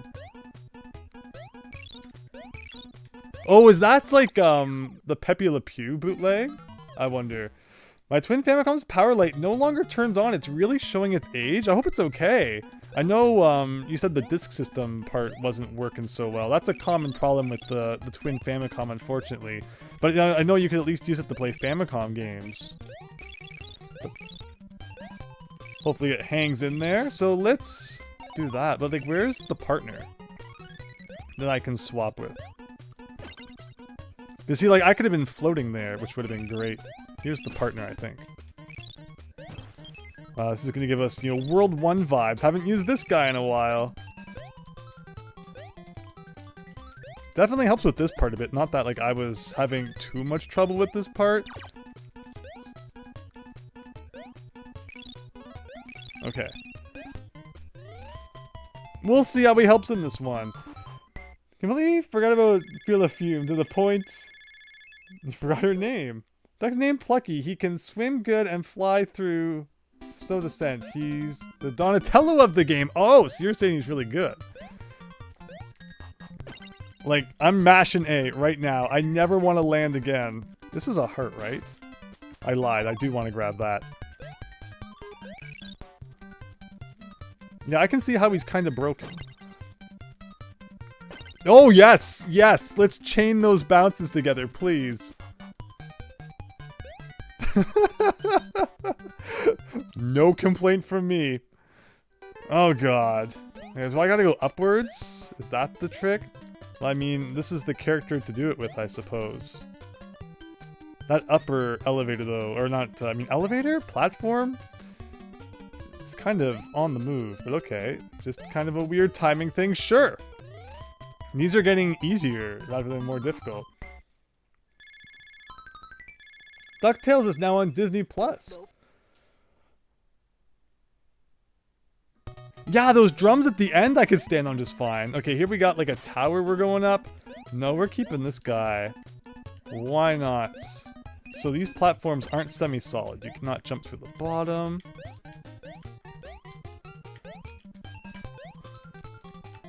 Yeah, who said that, the cat or whatever was a good character for this stage? I guess I could be climbing up the left wall there if I had been able to use Knuckles' abilities, but this guy's doing just fine. Again, I feel like this is, I mean, I don't want to celebrate too early, but this feels like an easier level than some of the ones we've played before. Like that forest level? Compare that to this! This is like a brief, you know, leisurely climb compared to that. I don't know why the pink guy keeps spawning though, it's kind of annoying. But this is like nothing. I do have an extra hit still. I should definitely try and keep that for as long as possible. Now again, if I could climb walls, then there's like more to explore up there. But hopefully we'll be okay. I haven't had a chance to exchange my carrots in a long time. It really is Donkey Kong, everybody! What does your attack pattern look like? Like, should I be jumping around? Should I be trying to get up there? I guess? Like... Oh, do I bounce on him and get up here? Okay. Oh, I can't stand on that? It's kind of weird. Oh. And you could, like, fall anywhere they feel like it. Okay. The level is, like, really easy, though. It's just a matter of the boss is kind of annoying. But okay. Fair enough.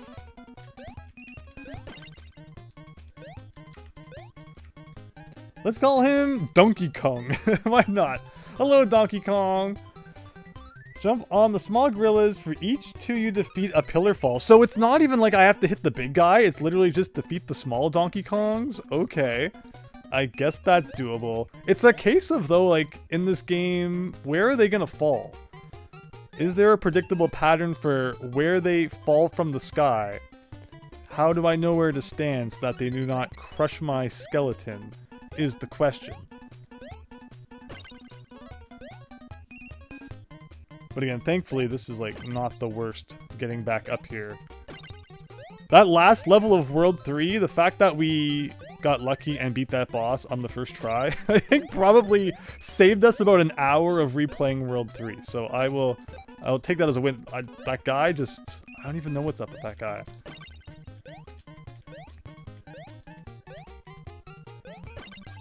Okay.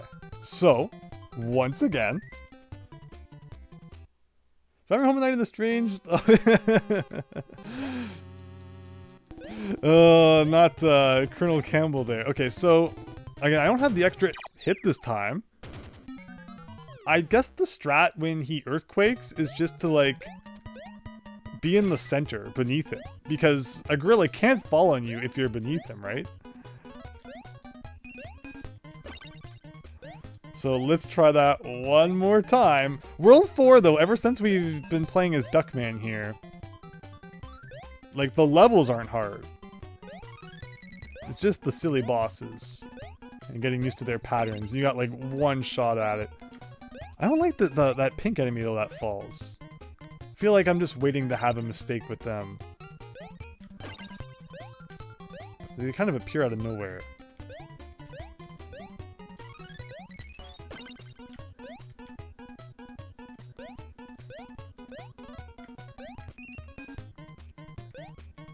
Let's go up here, up here. I think this is the end. It is. Alright, so for real this time. Does the gorilla ever fall on the left is the question. Like, if I'm over here, am I safe? I wonder. I seem kind of safe over here. Yeah, they always fall on the right. Okay.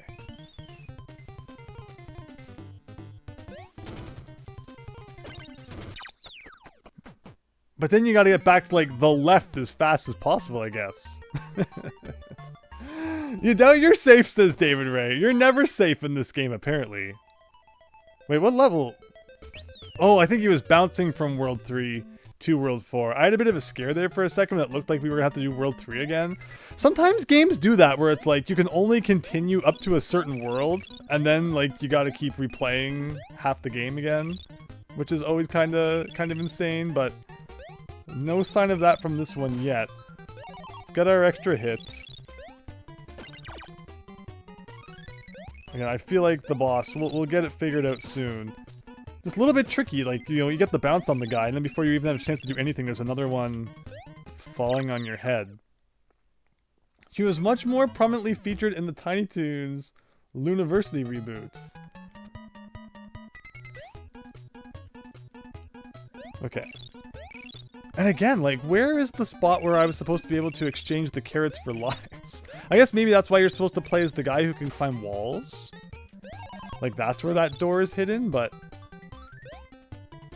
I don't think we're gonna do that, because I'd much rather have this guy for 4-2. So by floating here, it only messes me up.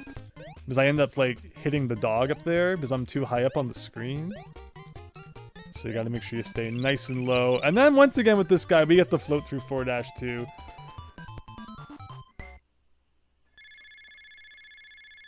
She was a minor character in Tiny Toons Adventures having one episode of her own. How sweetie it is. I appreciate you, Flying Duckman, with the Tiny Toons lore here. That is so appreciated. Okay. Mash A, so hard. Actually, this again is like the heart. I will always take a moment to grab some extra HP. Okay, that's what we want.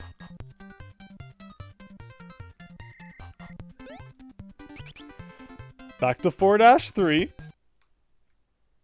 Oh no, no we're not! I'm celebrating way too soon. Uh-oh.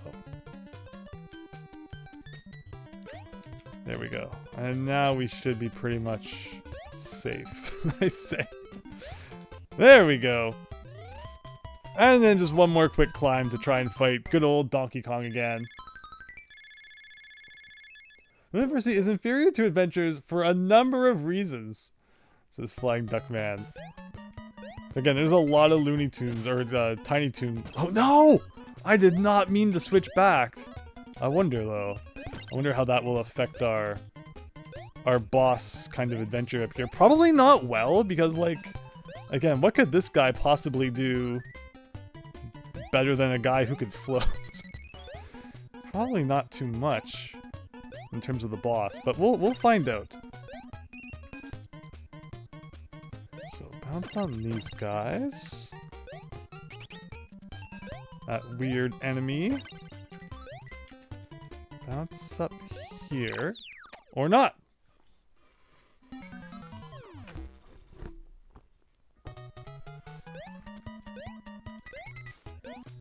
Okay, you had your chance. It did not go super well. Back to this guy again. So don't forget, after this game, we got a whole second one to go. I'm curious what's in store 1 year later, what they would have changed in the world of Tiny Toon. Tiny Toon Adventures. We shall see. Again, should we get there. We are over halfway through this one, so I have confidence we'll get there eventually. Even if it takes a little bit, but... Again, we could be doing worse, but yeah, I admit we could be doing a little bit better. Appreciate you all joining tonight, though. Hope you all had great weeks, and you're going to have a great weekend, too. Let's get this started off right, if that's possible at this point. Okay. So here we are again. So again, I can kind of stand over here with, like, no... I want to know if I can, like, get up there and touch him. Like, if I fly through him... do I experience pain? So he drops 2 at a time. So I should jump on the second one. Yes, okay, so I can just phase right through him. That's really good to know.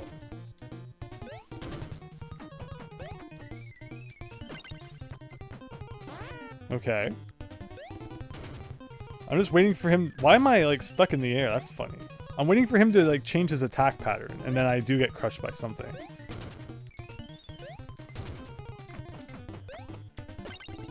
Okay, this works. So every 2 causes a thing to fall, so I guess like 5 more? Sure. Slow and steady wins the races, they say. I should have been a turtle. I mean, we have lots of time, I think. For 4 more hits, maybe?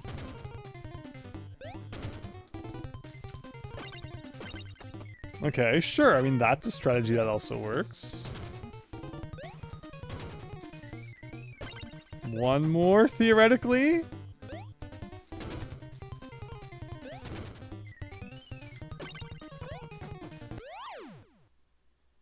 Where's the key gonna spawn? Over there! Can I do it? That was a boss. Sure, why not? Tiny Toons 2 equals 10-hour stream? At this rate, maybe. You never know. You'd have accepted Bash be a close cousin, for gosh sake. There's a lot, again, so there's some deep lore conversation going on, it would seem. So there's definitely room for, like, a World 7 to show up, I'm seeing on the map there. I mean, we're just going to go with Duckman. Duckman seems to be coming in clutch. World 5, everyone! We're in, like, the abstract sky zone, it would seem. They've ran out of ideas, so now it's just kind of floating checkered platforms. I love it. Alright, whatever that was, we picked it up. Some dodo guy, I think. Alright, where's the platform? Here? I mean, there's no enemies. Like, I can do platforming all day. When there's no enemies kind of getting in our way. There are enemies, apparently, sometimes. Like, here's a door. Oh, I am 1 short of 2 lives, which is kind of sad. Do you tend to use Plucky in Wacky Land because you can fly? No, definitely nice. Go go dodo, says Flying Duck Man. So what exactly did Go Go Dodo do when I just picked him up there? But alright, so I mean, yeah, if that's like literally the only enemy in the level, I think I can probably deal with that. What's this all about? I will change characters, sure. Why not? What are those? Jumping footballs? What is that guy throwing? I mean, I guess another question would be, what is that guy? Oh, at the beginning of the level again! No way! So again, what did that just do? And the fact that they don't give you any carrots. Like, maybe I would like to, you know, get a few more carrots so I could get a few more 1-ups, but they just decided that this is a level with no carrots in it. Like, imagine a Mario level with no coins. I don't get it.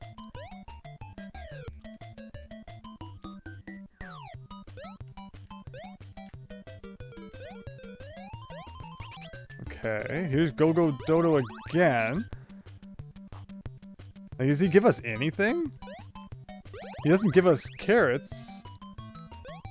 He's definitely not giving me any extra health, which would be much appreciated. But this is World 5 now, everybody. We're over 2/3 of the way, I think. There's Mike Wazowski. Sure, it's the jumping pen.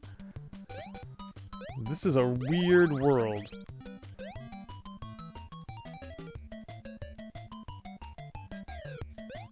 This music's reminding me of something. I'm getting like a WarioWare vibe from it for some reason.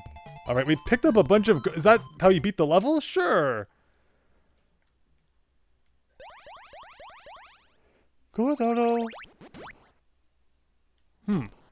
Wait. Is that the end of World 5? Was that like a warp zone because I found them all? Wacky Land clear. Alright everybody, stars per hour has just exponentially increased, apparently. I don't know what I just did. Like, was that like what I was supposed to do? Or was that like a secret I found? I can't tell. That's not Mike Wazowski. World 6, everybody! Give it up for World 6! Alright, spooky haunted house mansion time. We got a chandelier that was like very obviously gonna fall on us, but still I had to try running under it, right? But apparently no. Alright, we got the Blues Brothers after us here. Like, do I gotta kinda... Okay, gotta trick it into falling. Wow. Just looked up Marcia just before you mentioned her because you're curious about Marvin. Don't recall her at all. It's not Mike Wazowski. Oops. Well, that's what I get. Okay, well, with Infinite continues. It's like not that punishing. Might as well get the silliness out of the way. There's the Roadrunner and like the young coyote, which I don't think I've addressed yet. Again, I find it interesting that like everyone has a Tiny Toons version. This is it, Luigi. Let's do it. Let's do it. Okay, for real this time. So this is, you know, Mad Max's mansion, or whatever it was supposed to be. So sometimes those guys throw things, and like sometimes they don't. And sometimes they do it right when you're in the air. Use Dizzy for this level to get past the low spiky ceilings. Considering we're probably going to game over 5 more times, I will have a chance to try many different characters, although we haven't even made it to like a character change item yet. Like, what's the trick, man? Like, you can't get close to them because they're always... They really are like the Hammer Brothers now. You know, earlier I was saying that, you know, they weren't like it, but now they are. These guys have studied Mario 1. Why couldn't they have studied the Mario 3 Hammer Brothers? They're much nicer. But okay, Tasmanian Devil time. I like this idea. Don't jump when it's dark unless you have to. It's probably good advice. Yeah, these don't seem like levels where floating is all that important. So is there 3 levels in this world then, or is there only 1? It's like the budget ran out, and for some reason worlds 5 and 6 only have 1 level each? It's kind of strange. You're in Montana Max's mansion and you're trying to save Babs Bunny, and the Roadrunner kid name is Beeper, and the coyote is Calamity Coyote.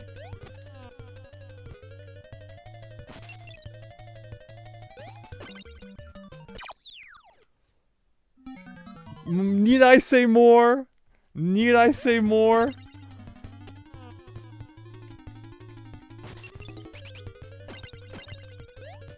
Again, like, sometimes you try and, like, do slow and steady, and it doesn't work, then you try to do fast. Alright, we got a big old door with a lock on it, but thankfully, it was forgot to be locked, so we were all good. Okay, so you think that's... There is reason to be this guy. Low spiked ceilings. In what way does this help with low spiked ceilings? I cannot, slide under there as I could with the bunny. So I'm guessing you mean, like, if I turn into the kind of whirlwind there, I could have just passed through the spikes without having to duck, maybe. You can spin through them. Gotcha, Chance. Gotcha. That is what we will try to do then. Thank you all so much again for sticking by. It's not been my best performance in an NES game, I have to admit. It's been a bit of a weird one. Definitely odd for a Konami game. But then we had Hack and Quack and comparing it to, like, Young Dracula. Dracula-kun, which, like, I hear ya. It does kind of have that vibe. I like how the door stayed open. Okay, so we'll grab this.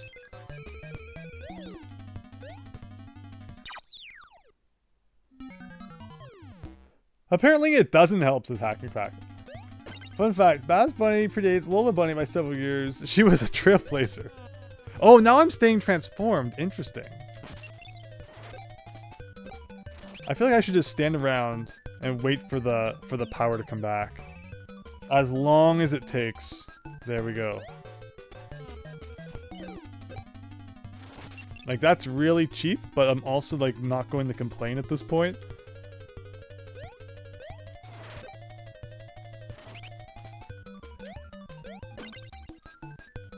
Okay, so we'll let that fill up.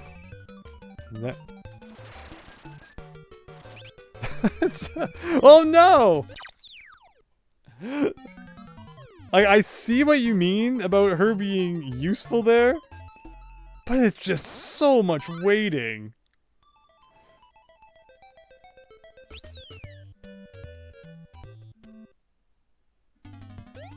Yeah, let's try this again. Remember one time we saw that, like, you could slide into enemies to defeat them? Like, there it kind of worked. But then sometimes it doesn't, which is weird. Okay, we gotta figure out this Montana Max's mansion here.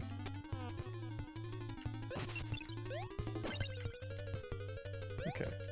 Don't need to defeat them if we don't really have to. Do that. Okay. I'm just gonna try it with this guy. With Buster Bunny here.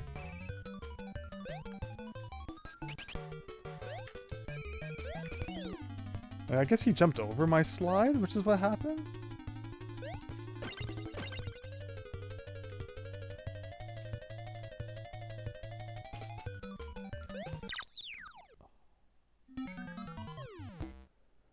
Got to hang out for a bit. Got a Kingdom Hearts stream to get to. Reynard, thank you so much. Really appreciate you watching some Tiny Toons here. I appreciate everyone who's stuck through my not the best playing tonight, but we're going to keep pushing. I hope you have a wonderful Kingdom Hearts stream. Have a good one.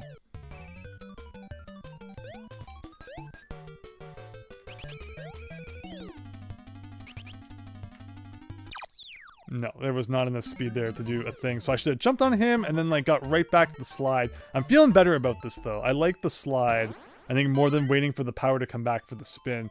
Good thing you got the Japanese version of Kid Dracula. Oh, wait a minute. I mean, I know that there's, like, cases where the Japanese versions of games have weird stuff going on, like, you know, Top Secrets, which is Bionic Commando in Japan. I haven't heard anything about that, about Kid Dracula in that regard, though. Okay, let's go in here.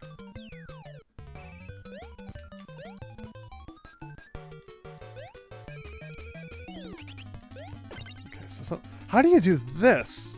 Oh my gosh, okay.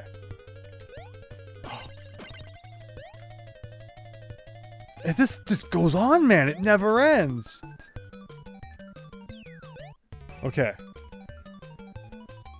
Let me guess. There's going to be a boss at the end of all this, and if we die, we're going to have to, like, replay the whole level. Oh my god. What am I doing? What is this? The platform doesn't stop. I could see the spin attack being really useful there. Because then you probably won't get hurt, right?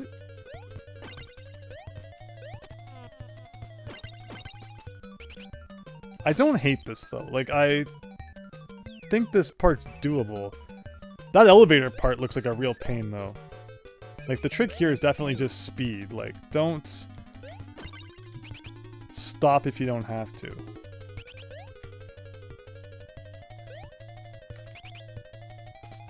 Like, yeah, that's not that bad.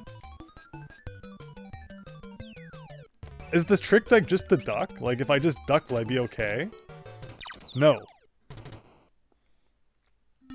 Bullet Bill attack, yes! Is Kirby background for your chat because you were playing a Kirby game last stream? So I have a few of them made up. Like, I used the Mario one when we played Mario and stuff, and I made the Kirby one from when we played Kirby's Dream Land 2. I did not make, like, a specific Looney Tunes one. So, I thought, you know, Kirby is the closest related to Looney Tunes somehow. Someone else can do the math on that one. But that was my logic, I guess.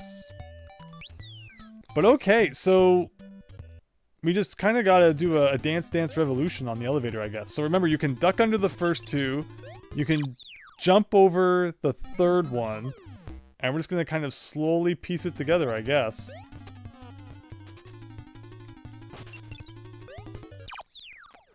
I mean, if I could remember how to do this part, that'd be good too. But yeah, bullet bills are definitely like the best thing you can compare that to. Thanks everyone who checked out the Metroid video today. Really happy to see people enjoying that. Couple of shorts coming up this weekend that I'm really happy with how they turned out. So hopefully everyone will enjoy those. They're Mario related. I know people enjoy the Mario related ones in particular. Okay. One more try here. One more. Again, thank goodness for the infinite continue. You should have a default background for NES games, says Hack and Quacken. Well, I mean, that's the thing is, though, it could be like any NES game.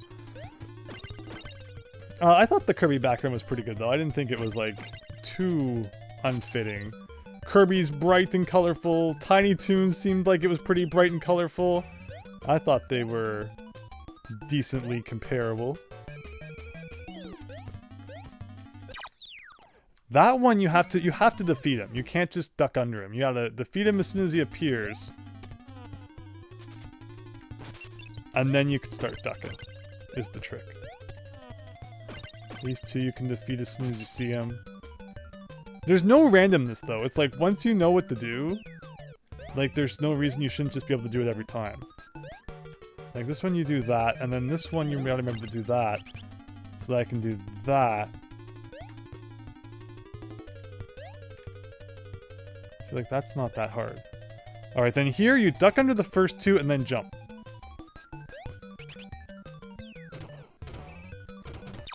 But not too high apparently. You gotta do like a little jump.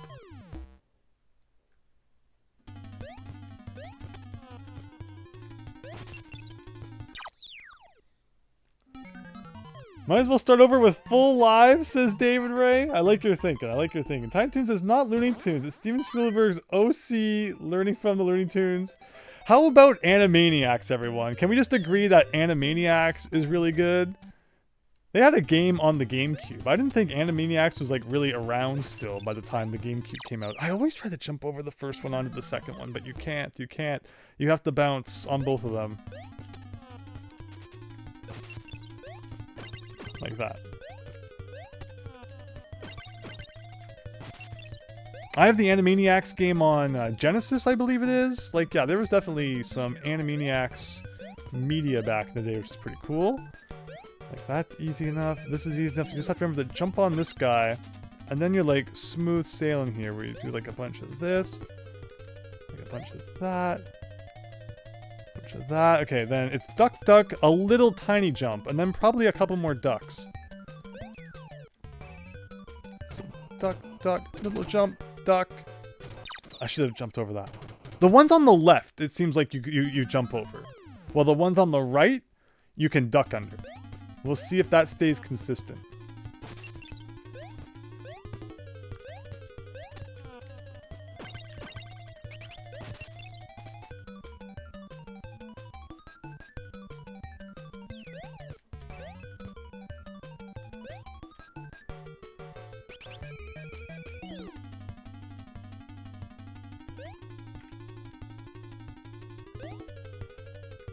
Alright, so remember, ones on the right you can duck under.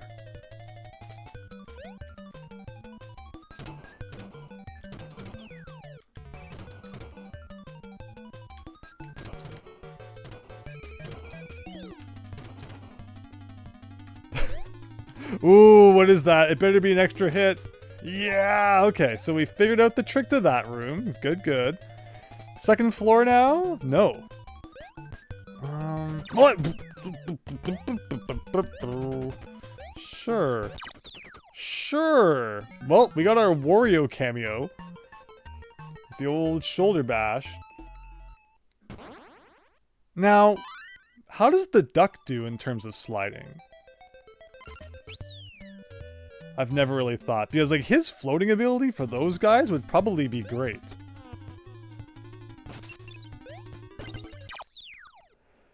I didn't say anything about Tiny Toons being bad. I'm just I don't want to compare separate franchises to each other. So thing like that. Bounce on these two. All right, let's get Duckman here. Not to be confused with Fishman from Kirby. So does he duck pretty, or does he slidable? Oh yeah, he does. So I feel like this is the combo, guys. This is it. There's just no reason not to use this guy. Although I forgot how to deal with that guy. Try jumping to activate them before you get to them. Should make the bullet spawn sooner. Yeah, the bullet room, I think we're pretty good now. After like learning which ones to duck and which ones you can't. Get it? Because we're playing as a duck? This is perfect now. Okay. So you do this. You do this. You jump on this. You do a bit of that. You do a bit of that. And we are so back. So then we can get back on the elevator. Remember, duck under the ones on the right. Jump over the ones on the left, but you can't jump too high.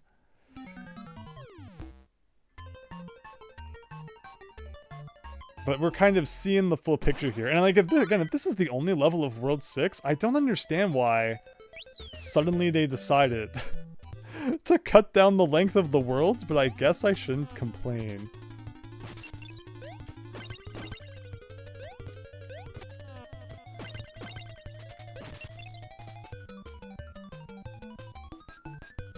So we'll switch partner here.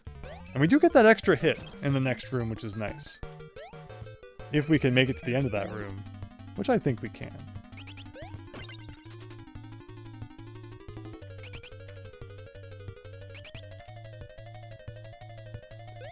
So now we gotta do little tiny jump. And this game's really punishing if you hold the A button for like more than a millisecond. That was too tiny. I guess I could have floated too. We gotta take advantage of that. Now that we're playing as Duckman here.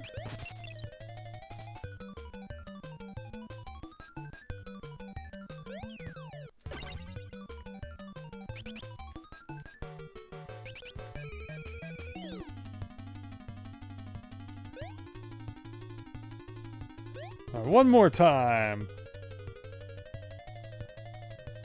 So, duck under these ones.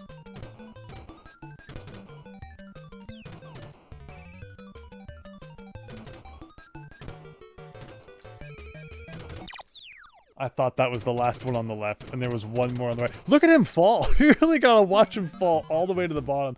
It's kind of funny how Disney ended up buying Marvel and Fox and now owns so many shows that used to mock them mercilessly. Speaking of which, yeah, speaking of like Simpsons, you know, used to make jokes about them, and now they own that. It's sad when one company owns so much. Honestly, it's kind of depressing. Okay, I think we're figuring this out. And watch, we're gonna get to the final boss, and it's gonna be like knocked out of the park first try. I like how the invincibility that you have, like when you enter a room, also applies to the item. So it was like so hard to pick up. Gotta run back for it. Okay, underneath here, over here, in here.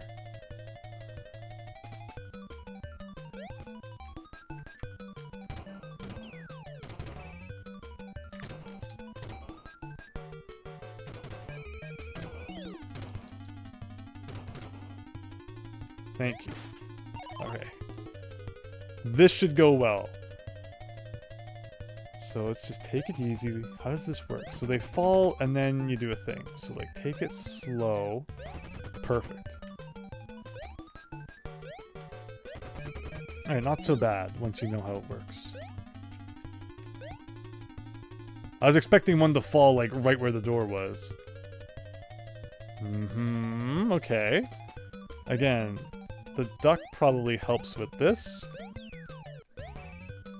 Because of the floating abilities. Like there's nothing really harmful about this. Oh, you can even jump through the bottom of them? That was like the easiest room yet. I love it. Okay. Is this the boss? Okay. But what exactly is happening? I'm afraid to touch anything. Do I want to jump on that coin? Like, do I want to get up there and hit the dude? Should I touch this? Like, I really want to jump on the coin. Like, maybe you jump on it and then something happens? But, like... Oh, maybe you jump on the hand and then jump on him. Okay. Maybe that's what's going on. So you don't touch the coin. The coin's like potable, huh? Oh! Okay, well you can't jump on the spring part of it anyway.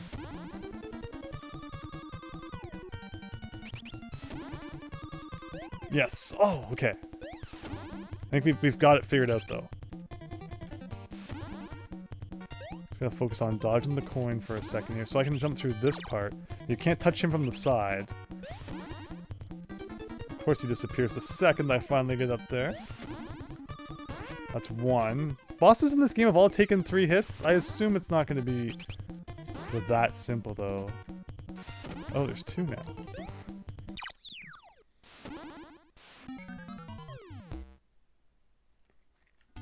And of course, it's back to the beginning of the level. I was expecting at some point we would end up on the upper balcony up there. But I guess that's just for Jeeves up there to turn the lights off on us.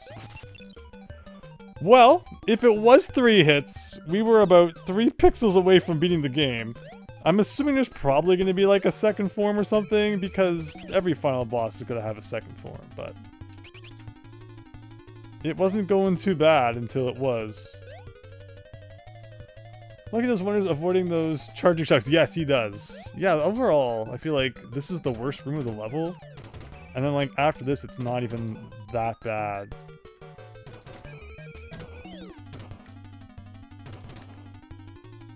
And then once you know the pattern there, it's like, A-okay. And then this room, it's all about being patient.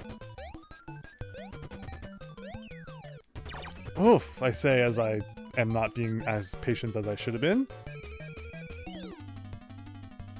And then this room is just like a nice nothing burger before the boss. It's appreciated. I won't complain.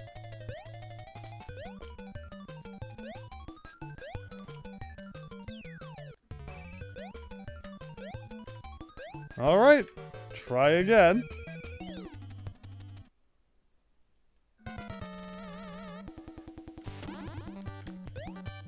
One. I wonder if I can jump through the bottom of the fist. I'm kind of afraid to touch it from anywhere with the top, but... Like, it's gotta calculate where the coins are gonna be.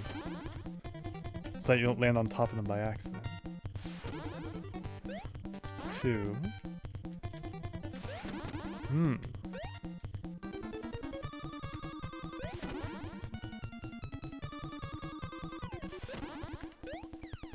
3. Like, that's not the fun. There's no way that's the end. And the curtain comes down. Mario 3 makes you think it's over. Like, there's no way that was the final boss. That was, like, the easiest boss yet. That was a cheap or expensive hit?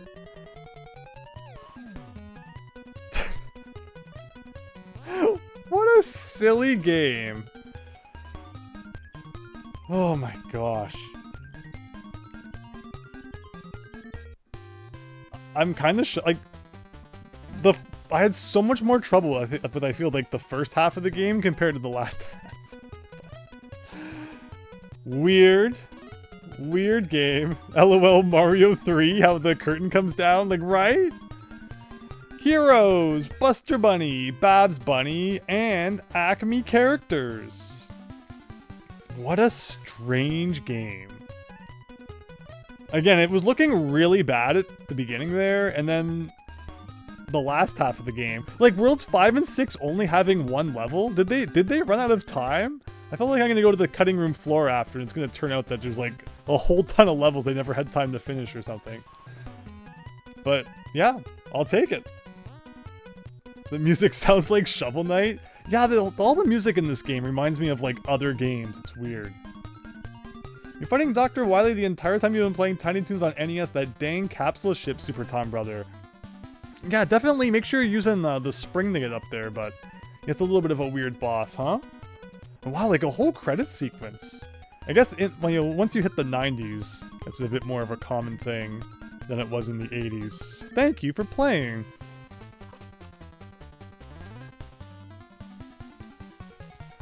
"1991 Konami." So, not my best performance, but let's play some Tiny Toons 2, taking everything we've learned, and hopefully knock that one out of the park.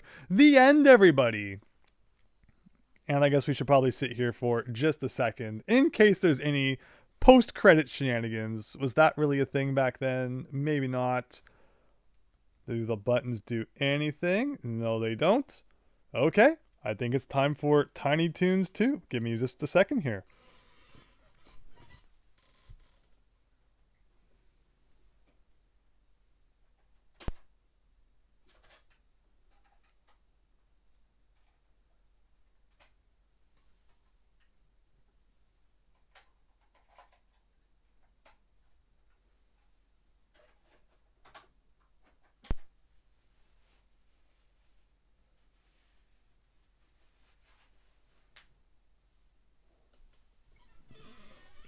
All right, sequel time, everybody. Trouble in Wacky Land. 1993. I thought it was only a year later. It's 2 years later. It's the classic theme again.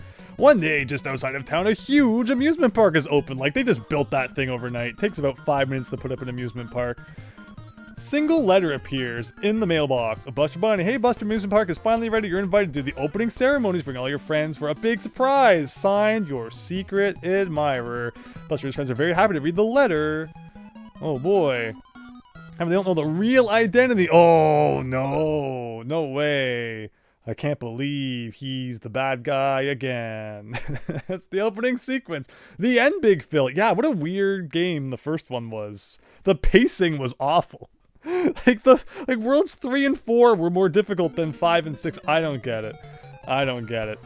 Okay, I guess that's Tiny Toons Adventures 2. We're going to the amusement park, everybody. What a cliche setting for a game back in the day. Okay, well, we got some Tom and Jerry asking us where we want to... Oh, we got, like, options. It's like Mega Man style. Pick your level. Well, it started on the ticket booth. So, we're going to the ticket booth, everybody. Welcome to the ticket booth. Please exchange your points for the tickets. I'm sorry, you don't have enough points. Instant rejection, everybody. Okay, so I guess we'll do, like, this one. You need 3 tickets. Oh, really? Okay, so it's giving me Disney's Magic Kingdom vibes. Adventures in the Magic Kingdom. So I guess we just paid some of our tickets there. Start! Oh, well, okay, we're the cat now. We're on top of a log. And there's not much I can do about it. We got 3 hearts in this game, so I guess it's not insta-kill. What else is going down in the HUD down there? We can check as we're being pummeled here. We got score. We got 7 tickets left. We got 2 hours and 54 minutes. No, probably 2 minutes and 54 seconds. Okay, sure. That guy's dropping stuff on it. We got a fish. We're collecting fish. Why not? So we're jumping from one log to the next. It's kind of giving me Minecart Madness vibes in that regard. Everything has been done already. Cliche loses all meaning nowadays. We're tiny toons. Just a little... Singing the song, Chance. Okay, well, what am I supposed to do about that? Like, I'm literally... Oh, I guess I can, like, jump out of the way a little bit. Even though it looked like there was kind of a ceiling there. But I guess that's in the background. It looks like it's a ceiling, but it's not. So am I supposed to, like, jump? Or what am I supposed to be doing here? Kind of weird. So this is a little bit different than what we just experienced. It'll be interesting to see if it's easier or more difficult than what we just endured. Is that guy gonna jump at me, or he's kind of singing along? No, okay, he will eventually attack. So the log ride. What's everyone's opinion of the log ride at amusement parks? Like, I like the water park at amusement parks, but the log ride you go on with like your normal clothes on, and then like your shoes and socks are gonna be a big sponge, and I'm not so big a fan of that. Like the water rides where like you're swimsuiting and you know the whole point is they get wet. I think that's, what is this? Why is the, what is that? It just lowered me down into like the spiky pole from Mario World. And that's it? One try and you're booted out? But like the log ride, you go on with like your shoes and everything, and it's no fun walking around with wet shoes. And then like once they're wet, like they just stink, and like there's nothing you can do about it. So I usually pass on the log ride for that reason, but like the water park, you know, I'll do that. That sounds fun.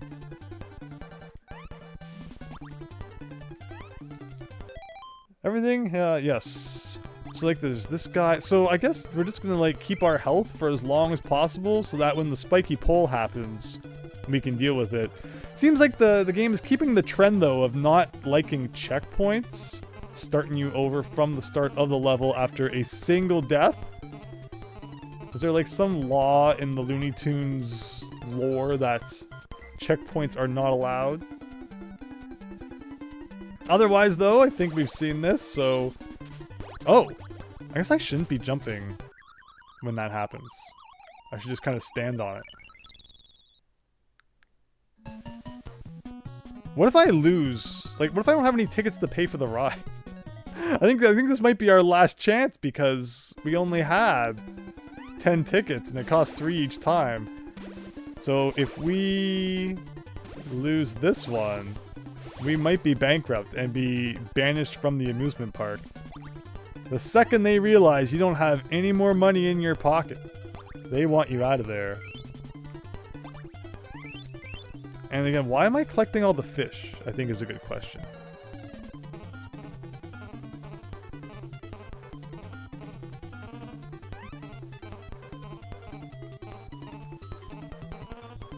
Alright. Simple enough. So this time I'm just not going to press anything. The ramps, I guess, are just completely pointless. Like, okay, sure. Like, I thought it was implying I had to jump as we went off the ramp, but it seems like it just makes sense to do a bunch of nothing. Tiny Toons wins by doing nothing.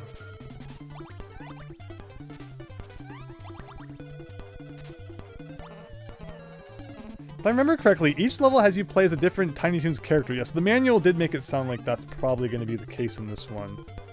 I'm just shocked, like, yeah, the gameplay is definitely quite a bit different from what we just learned. Okay, so we just did that. I think we're about back to where that elevator was.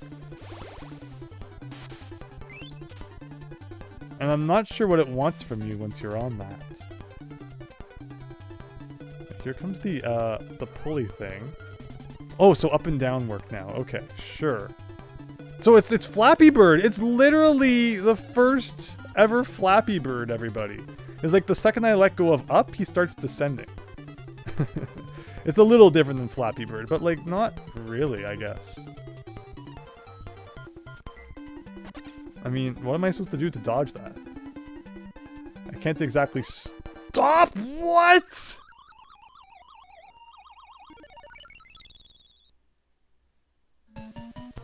I don't have any money!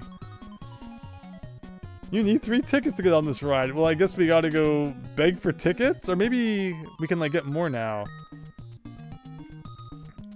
Exchange points for tickets. Okay. We are not broke yet. I'm not sure what it wanted from that jump.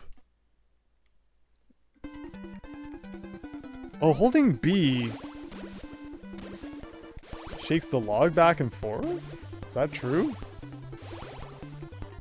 Yeah, it does. I'm not sure why you would do that, but you can if you want to. So I guess we're doing this again. So that's why you collect the fish then, because fish means points. Points means tickets. Tickets mean not getting kicked out. Remember avoiding the spiky poles on the log ride, like on the real life log ride chance? Yeah, now that's the true reason why I usually refrain from riding the log rides. at the amusement park.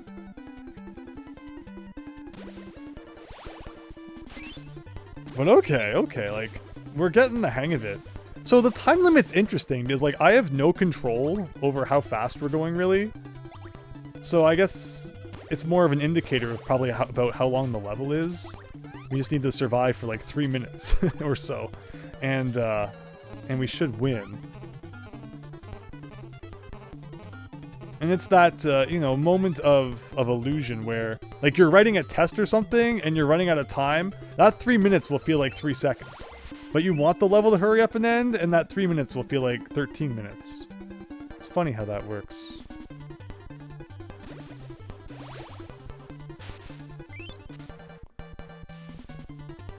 But alright, this log ride has a lot of hills where, like, you ascend to the top. Okay, here we go.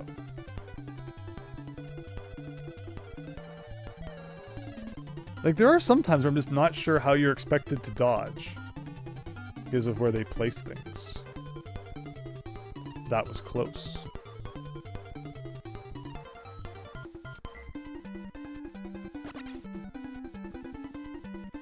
That one, like, if I did a thing like I ducked at the right time. Oh, like, that's such a close jump. But we did it that time. So here we go, up one more hill. Again, like, that was only 30 seconds, that whole section. I can't believe we still have 2 minutes to go. Off a couple of ramps. I mean, the ride seems kind of over at this point. if it starts up again, then it's like the world's best log ride. Okay. I can't tell if I just died or not. Oh!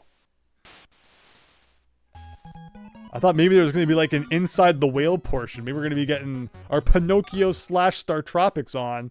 Congratulations! And is that all? Like, is that the whole level then? I can't tell if that was good or not. Let's try the Back to the Future train. Well, let's say that we have a golden ticket now. Keep moving until you reach the engine. Only 2 tickets for this one. Less quality of a ride than the log ride, I guess. Yeah, we have 1 golden ticket now. Willy Wonka, here we come. Oh, look at that. He's like, ugh. The old body slam. What is that? Oh, it's a thing. I guess I could have gotten that cupcake. Okay, so we have some real platforming now. Apparently, Disney Afternoon Collection is finally coming to Switch and Switch 2. No collection of NES games that for some reason came to every platform except Nintendo. That was the whole game, said Hack and Quacken, right? So the fact that, like, I actually have an attack and it seems pretty reliable is such a game changer. What is that? Why is it like a sideways minecart? Oh, it's like a sign that says stop or something. All right, we're inside the spooky tunnel. Again, like, this is really OP. We went from a game with, like, some of the worst attackings. Should I have been on that? Should I have been on that? How was I supposed to know? How was I supposed to know that they were going to decouple the back of the train? I mean, good on them. It was a very smart tactic on their part, but I feel like I wasn't given the proper warning to prepare for that. So much for my incredible attack. Doesn't save you when you fall onto the tracks there. Yeah, at least we can touch this and, like, not get hurt. Otherwise, though, this is feeling pretty good, I gotta admit. Why couldn't I have played it, you know, as this guy in the last game? Remember that forest level? Like, my goodness, that was probably the toughest level in the game. And then that was only like at the halfway point. And it got easier from there, which is kind of funny. Okay, I guess I should probably stay on the right side then.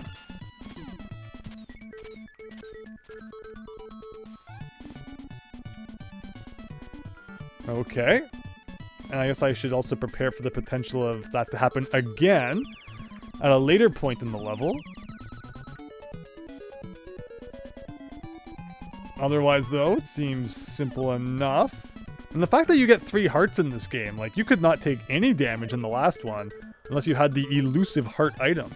But to have 3 health from default in this game seems like way too generous. Oh gosh, okay, yeah. So it wasn't instant death getting crushed by a stop sign.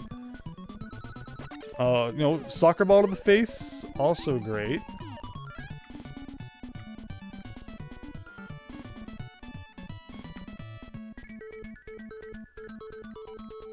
And gotta prepare in case the train decides to split apart again.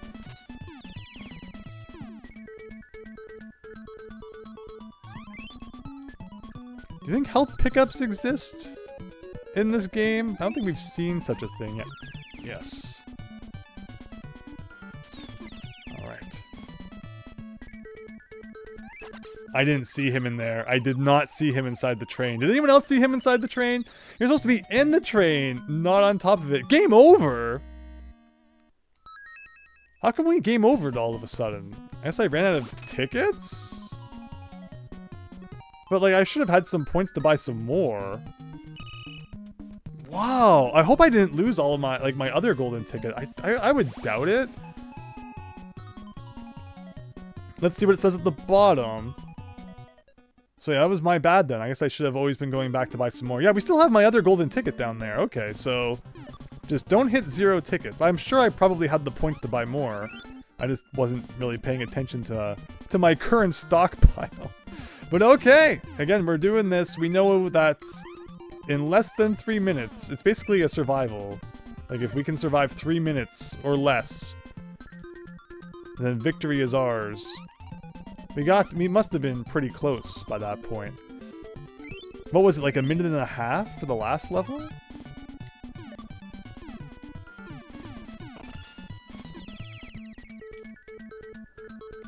But I agree, like, how come he is on top of the train and not inside of it? Yeah, Hampton's finally playable Super Tom Brother. Again, I gotta admit, I'm loving this guy. Like, he only gave us extra lives in the last game, and even then, he was barely around. Those doors where, like, you actually get to visit him were so elusive for some reason. Oh, I hit the ceiling and it canceled my stomach bump. That was disappointing. Yeah, definitely go over those. There's no reason to try squeezing underneath. Otherwise, I'm digging this, though. I like this level. Oh, I always forget about the soccer ball one. It just comes out of nowhere. You're not expecting the soccer ball to the face. And then before you know it, there it is.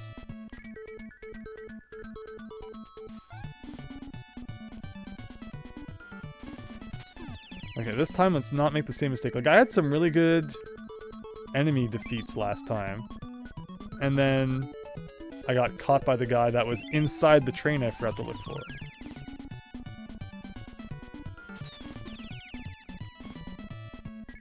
Yeah, he's showing up now. Alright, new territory, everybody. I'm expecting another soccer ball thing. Because why would you program the soccer ball enemy to use it, like, once? So there's probably more soccer balls coming up. Or not? Oh! Oh! Okay, okay. So gotta get ready for a second decoupling. Figured they would do that trick again as well. Again? And you can never trust it. Alright, back outside, which means soccer balls are back in play.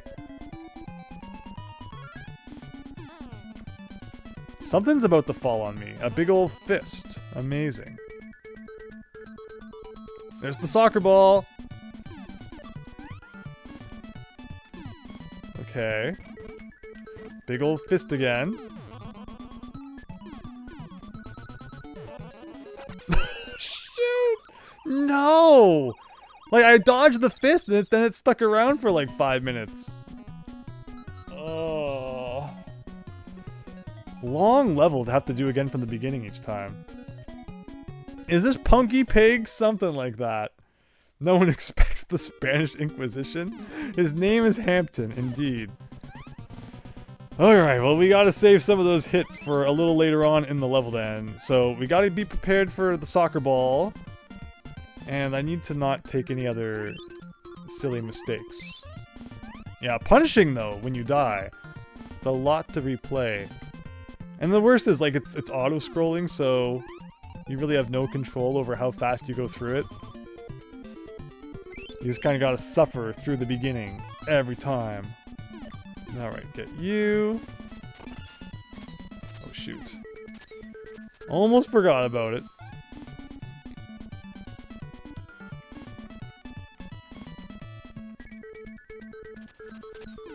Get that guy. And so there's going to be another car decoupling, but like way later.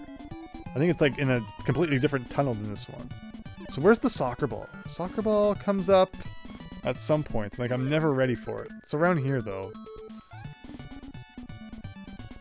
It's after this sign?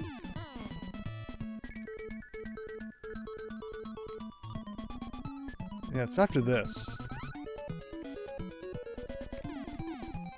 Okay, that time she, like, just didn't shoot. Sure. I like zero consistency. That's my favorite thing. And, like, I just never stand still so that you're ready for an attack from any angle. But I think we deal with a bunch of bats now for, like, 30 seconds. Which I won't complain about. Funny again how this one costs less tickets than the log ride. You gotta pay extra to get soggy shoes.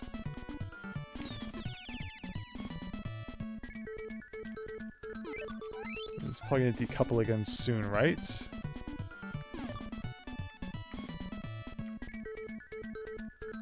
Here?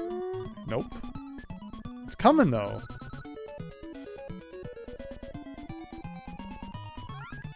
There it is. Alright, we got all of our health going into this next section here, where we know that the soccer enemy comes back.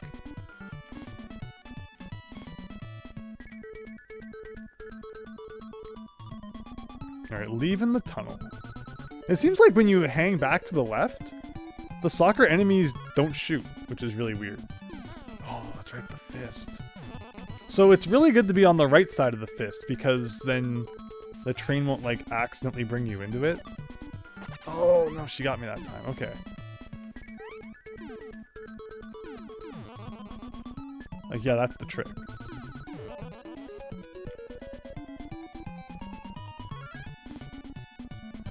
Oh! Yes! Yes! Is that legal in soccer if you hit a soccer ball with your stomach? I think it counts. As long as, like, you can hit the soccer ball with literally anything. As long as your hands don't touch it, I think is how soccer works. Alright, is that the end? Is that the... Am I supposed to touch whatever this is?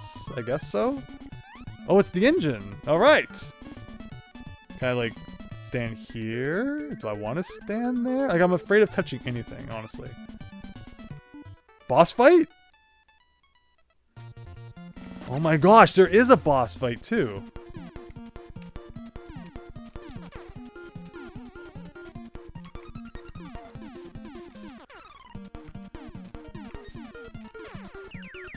Is that it?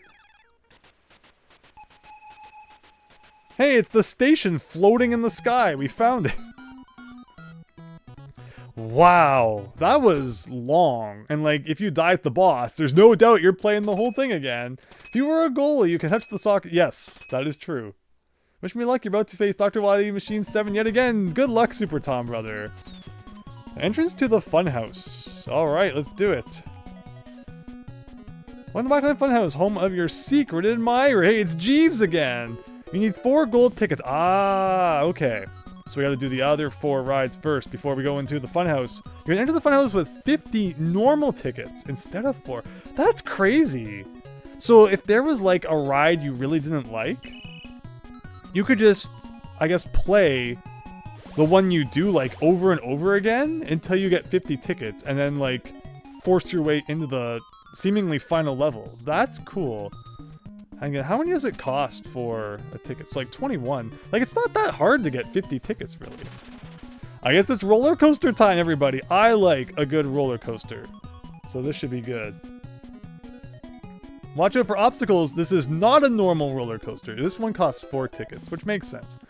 Roller coaster is kind of the big ticket attraction at the amusement parks, I guess. Okay. So I can move around just fine. If I press B, we flip upside down, which is pretty cool. This is making me kind of nauseous here.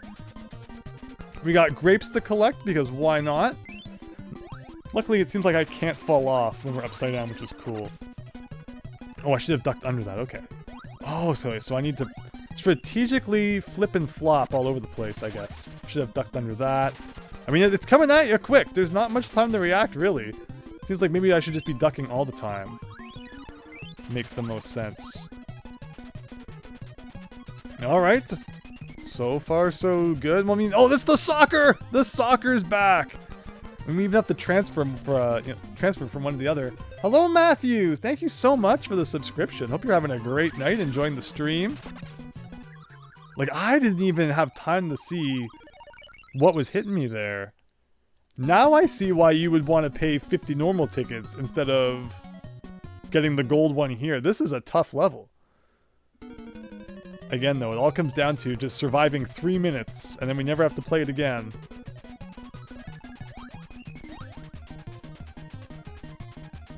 The worst part's just kind of... I mean, it's just like a real roller coaster, I guess. That suspense of going up the lift hill there. Before it gets pretty intense, but okay. I mean, it's all memorization, I guess is the thing. I don't know why I pressed B there. Like, once you've memorized it, you've memorized it.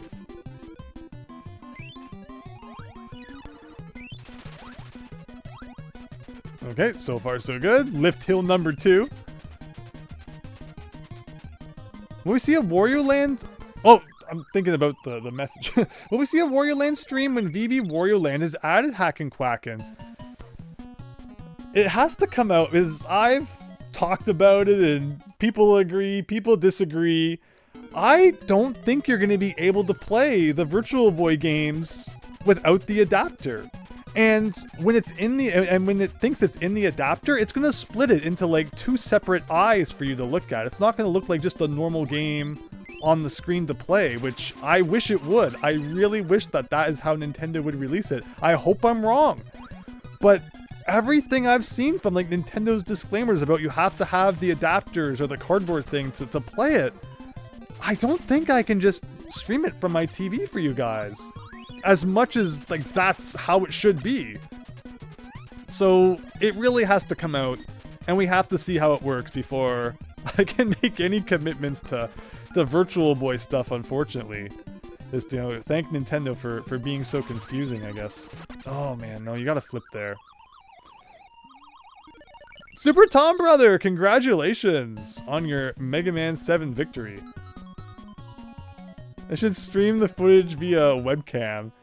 Wow, remember my random game of the days? I think it was like number 63 was me just filming inside one of the eyepieces of the Virtual Boy, playing like the first 4 levels or so of Virtual Boy Wario Land. I remember filming that like the morning I went on a vacation. I got up like super early to film that and edit it so I could have it upload while I was on vacation. That's my Virtual Boy Wario Land memory. Okay, let's concentrate on the roller coaster here. So, you do a thing like this. The first... Oh, I can just cheese... Oh, pot. Remember, the start button is a button on the controller as well, and it is not cheating to abuse the start button. I think we're all good with this. Agreement? Yes, no, yay, nay. Do I need a poll for this one? Probably not. And that's why you could have, like, you know, the NES Advantage and stuff, and it would have, like, a turbo button, which really just paused and unpaused really quickly. So, like, you could just do a thing like that. But, like, it's so fast! How are you supposed to know anything that's coming up without memorizing it beforehand?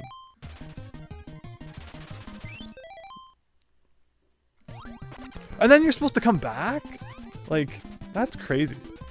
That is so crazy how fast that goes. And you're supposed to react to that.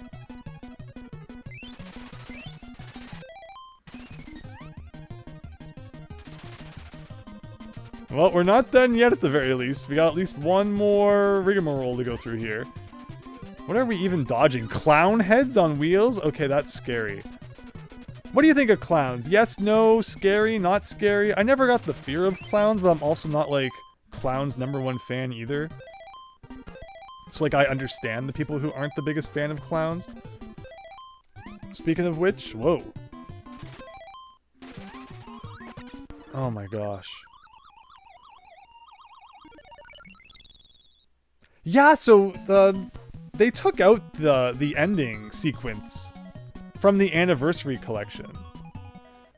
So it really is best to play Mega Man / Rockman 7 on the Super Nintendo.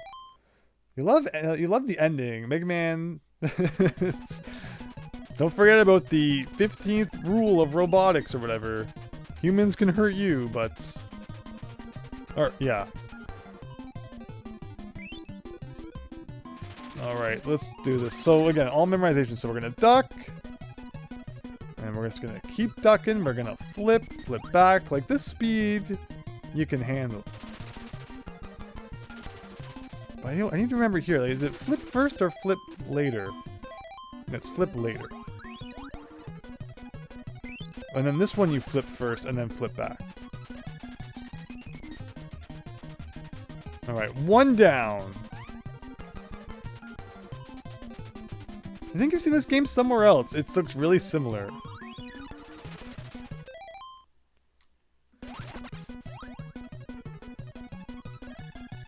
We took a hit. Okay, so I saw here that looks like we want to go down first, then up. That's really tight, but it worked out.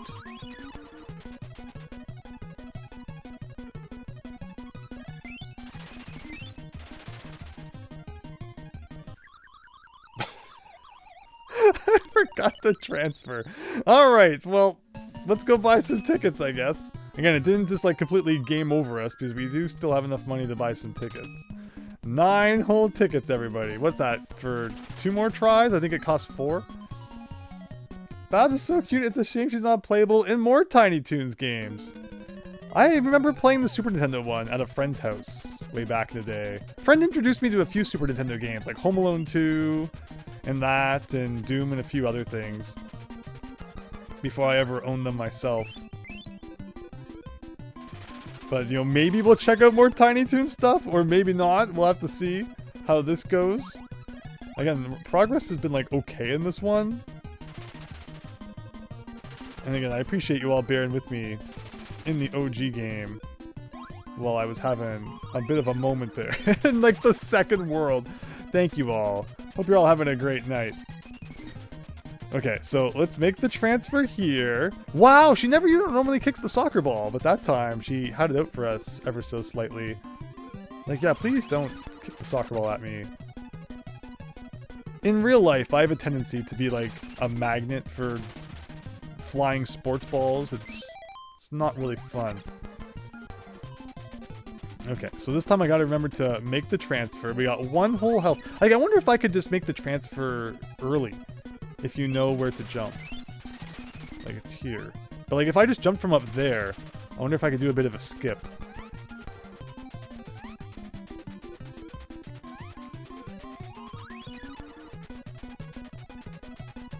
Alright, here we go.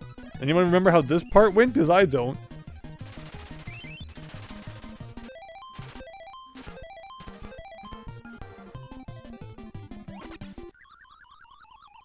I forgot to jump over the scary clown thing. Whenever gym class said it's dodgeball time, you think in your head, oh no. Yeah, dodgeball could get pretty violent. There was one time I went to like a March break camp and it was played with like volleyballs and the kids were like crying from being hit so hard with them. Like at school, I was always like these foam balls, but at this March break camp, they had it out for us apparently. I don't know. That's a core memory for sure. But okay, let's do it for reals this time.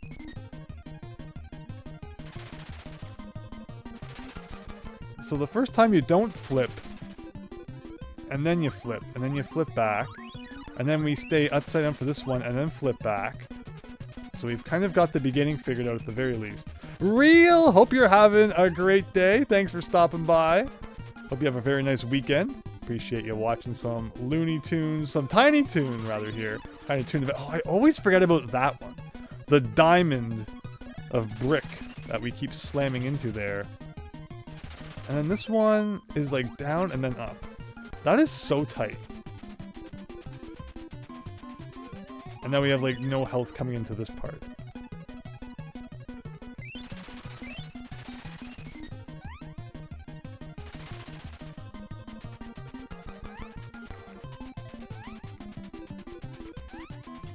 I see a comment from you, Super Tom Brother. I will look over in just a second, as pain is probably imminent here. So, it's not the brick that gets us next. It's like the weird enemy coming up that we have no time to react to. Like there. And then there's going to be another one here. But then you somehow have to land soon enough to flip under that. I don't know. Do you ever enter the versus mode password in Mega Man 7? The game tells you it on the final screen of the game. Like that fighting mode? That's interesting, isn't it? Remember one of your classes had us play old-timey baseball with a wooden broom, and one of the kids, oh my god, hack and quack, and that's terrible.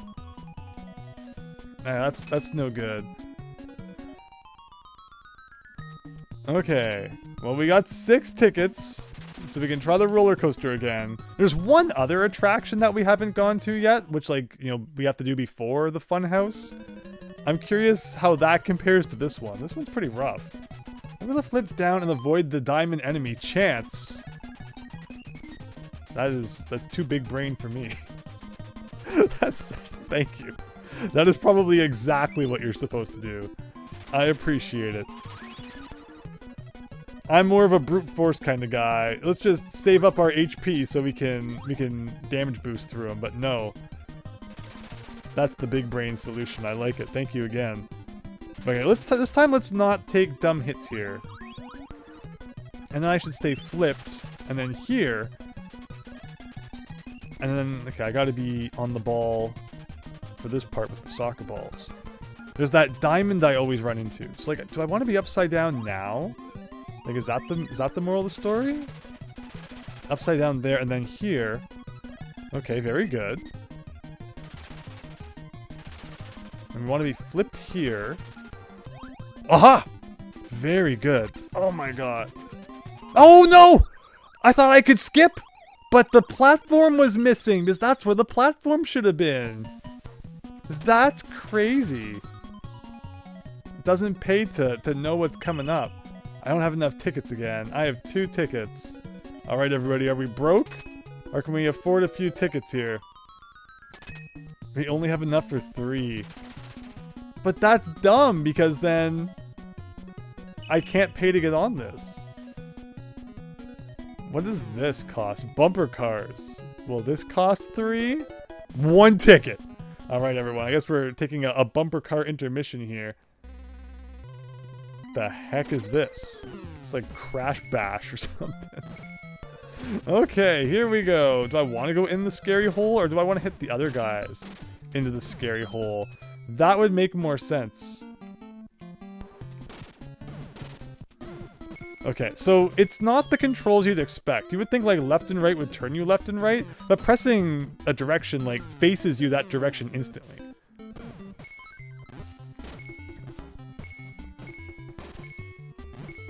Hope you like NES flickering. The Virtual Console would not approve of this game, I'm sure.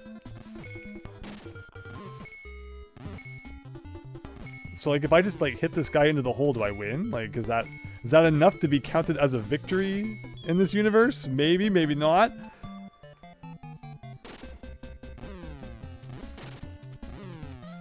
Again, this isn't controlling like Mario Kart right here. This is controlling like kind of garbage.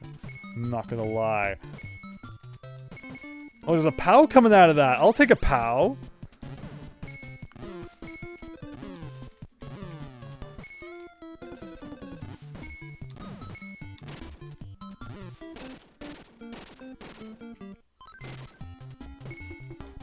Dang it! Oh my gosh. I mean, he was the best character in the last game. Now he's letting us down. All of a sudden, top-down level, says Chance. You can rack up points with the 10 bumper to get more tickets. Oh, interesting.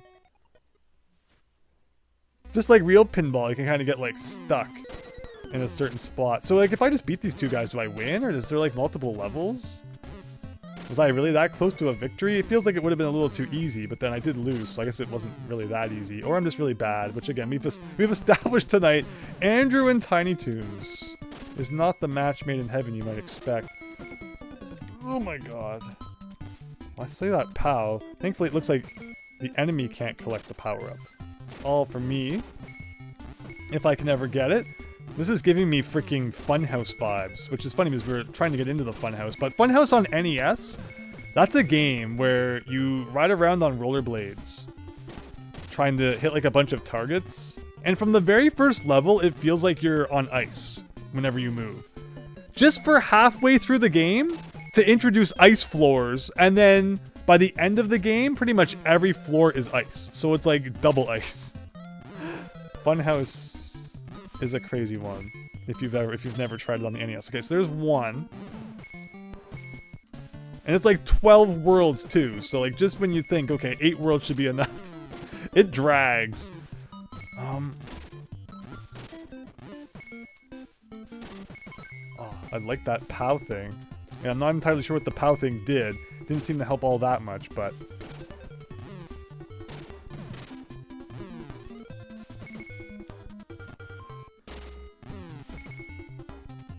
oh my gosh, just get up into the hole. So, opinions on bumper cars in real life. Yes, no, they're kind of interesting. I feel like it takes way longer to like...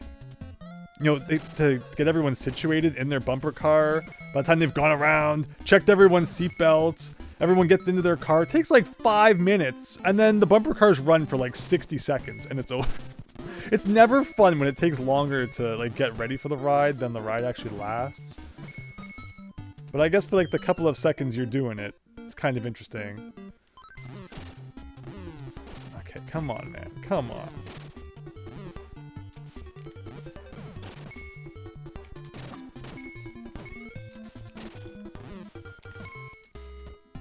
We got 1 minute left. Like, he always finds his way to the bottom down here, and it's like, that's great. Oh yes, I now have the POW. Get in there, man! Get in there! No! Okay. Oh my gosh. Get in there, get in there. Thank goodness bumper cars in real life don't have, like, actual pinball bumpers. Maybe that would kind of be interesting, actually.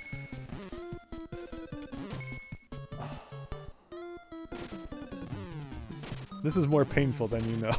It really is. Why couldn't the controls just be like, look at him, like he's not going anywhere.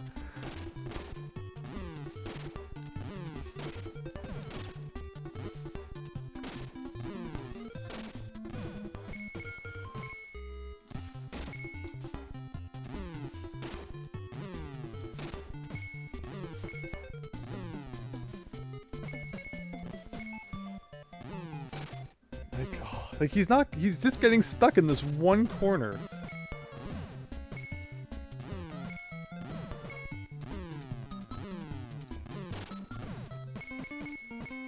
Oh, here's what you're talking about. I can just keep getting points? It's only 10 points, though. Not really enough to afford much, unfortunately. I think the clock just sped up. Get into the freaking hole.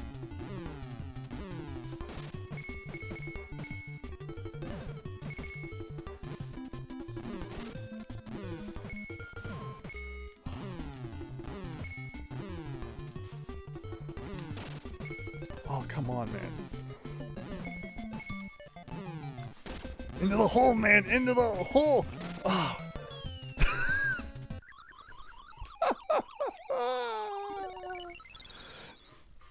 Honestly impressed how well Virtual Boy Wario Land. Oh shoot, I should have bought more tickets. Okay, good, I can do that still. No, I don't want to go to the fun house.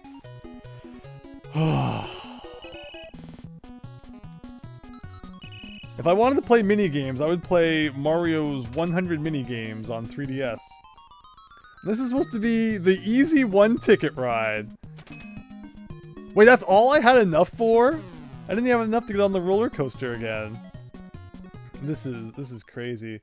Bumper cars are fun with family or people you know because they act as rivals. You have to take out all your frustrations on your family members there in a friendly, fun-filled environment.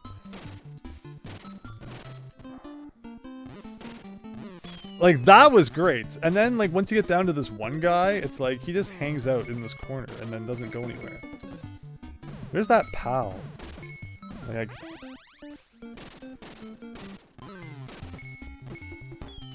amazing.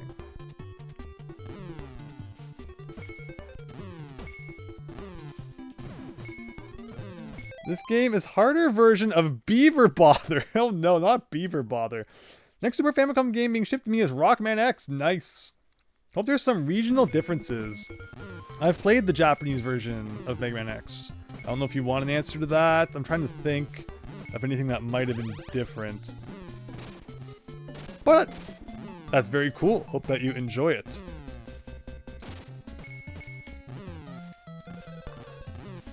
Oh, he was like kind of stuck there for a second.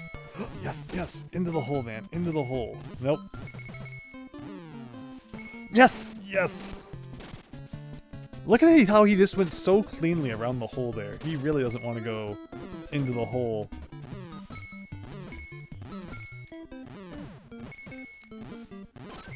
Like, you'd think that when it was 2 against 1 it would be harder, and yet when I get down to the one guy, I have so much trouble. Okay. Yes. Yes. In there. Yes. Victory? Victory? Next round! No!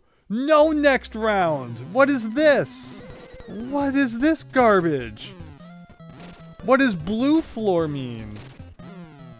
How many are there? Like, if there's just one. Okay, and there's 2 again. And the time did not go back up. I'm still running out of time. How many rounds are there? Oh no. Oh no. I might, like, read the manual in case there's something I'm missing, but I don't think I'm missing anything. I think it's just really jank.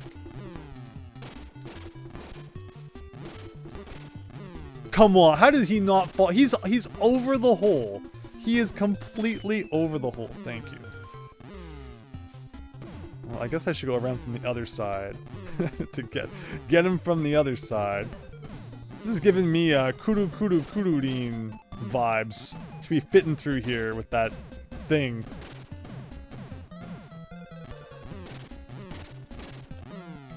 I don't know what the blue floor is, but like, I kind of love it because it's helping me push them into the hole. I'm guessing 3 rounds then. We have 54 seconds. This one looks a lot more like round 1.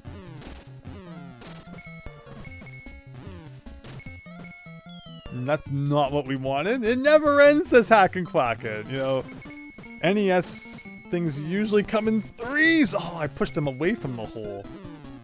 You'd think a little bit of a nudge should, you know, just get him in there. 1. No. No. Oh boy. Alright, one more try in the funhouse. And you know, we were just starting to get used to the roller coaster, and now I've forgotten everything. Back to level 1, no doubt. Okay. So I can drive around like a little bit without doing the slam, which is nice. I guess. I want that POW thing, if I could get that. Okay, 1. Not 1.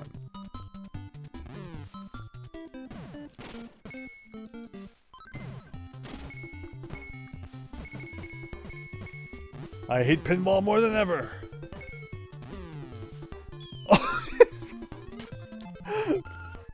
Not gonna complain. Not gonna complain. How many points does it take for 1 ticket? I think it's like 2,000 for 1 ticket. I really appreciate the guy who just jumped into the hole though. Thank you. You have my eternal gratitude.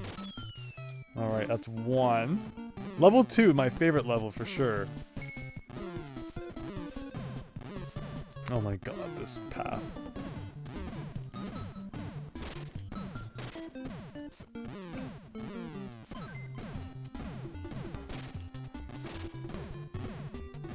Oh, okay. Get him, get him.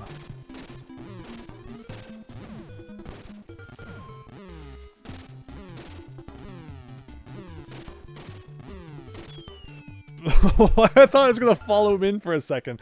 A classic billiards moment when your white ball goes in after the 8 ball. Alright, round 3, assuming that's the final round. It's gotta be.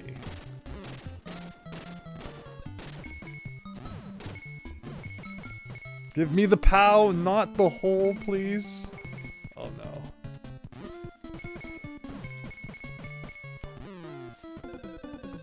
Well, I guess we missed our chance on that. Oh no! No, no, no, no, no, no.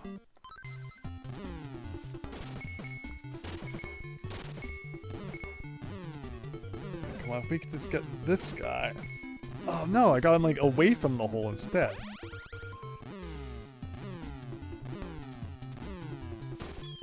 1. We've got the POW, whatever that does. Oh my god. We're just kind of at the mercy of the pinball at that point. Can you go into the hole like that other guy did, please, without me doing anything? I'd appreciate that. Yeah, like, come over here. Come over here. Into the hole. Into the hole. Okay, fine. If you want to be stuck there, I can give you a nudge from here. Yes!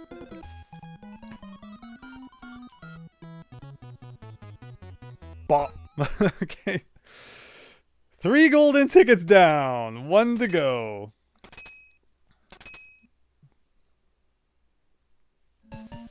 Your Happy Gilmore quote was denied. I'll allow your Happy Gilmore quote. Okay. Thanks for the victory reaction there, Party Popper. I think we have enough still. If we have enough for 4 tickets, that will get us on the roller coaster once. Oh no, 6 tickets. But the problem is, like, if I have 2 tickets left over, that means we need to go do something dumb to try and get more to ride the roller coaster again. Alright, let's see how much I remember, everybody. 3 down, 1 to go, plus 1 level. We'll see if we can belt out a victory here. So, what's the buttons again? B flips, A jumps. Okay, I gotta duck here. I'm gonna flip here. I think we go back then. Very good. And then I think I stay up for the first one coming up. And then I flip. And then I stay flipped for this. And then there's something coming up that I always forget. Oh, there's this diamond, right. This diamond thing. And I think I stay flipped for that? Was what we figured out. And then I flip here. But then there's like a really close one coming up. Where I should be flipped first. And then do that. Okay. And now... Oh, I gotta get ready to jump over clowns. And as Chance amazingly pointed out, there's that guy coming up who I should be, like, upside down for. So if we can do that, I think we're in good shape. But there's gonna be more clowns first.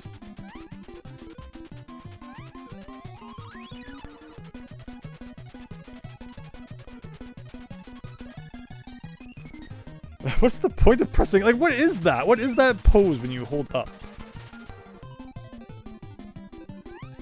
So you think go upside down now?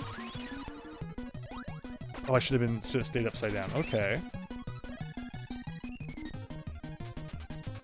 And now what? Looks like ducking is good. Upside down. Nope, I shouldn't have gone back.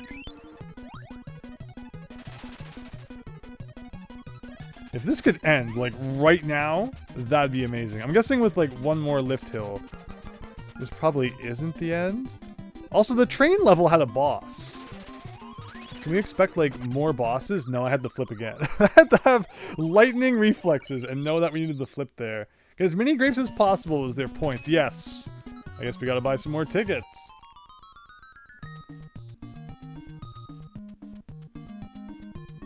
Okay, again, that's the key, right? Is like we just need to keep getting some more grapes so we can afford a few more tickets. This is not a normal roller coaster, I'd say. Alright, so I don't really remember anything after. Like, again, we've memorized everything up to when Chance said we flip upside down. And I think then I made a comment about how I should have stayed flipped upside down, but then after that, I forget. So we'll see what I can figure out. But here we just do a bit of this. Then we do this, and then back.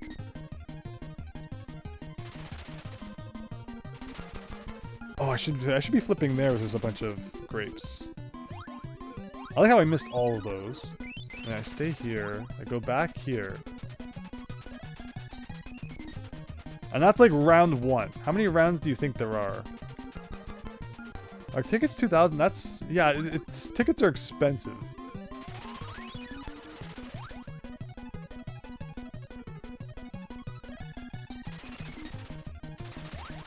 Stay flipped here. And then that. So that's good. Oh no, the clown head. Those are valuable. Taking a hit in a silly place like that can really cost you. You need them for when, like, there's no chance in heck of you knowing what's coming up later.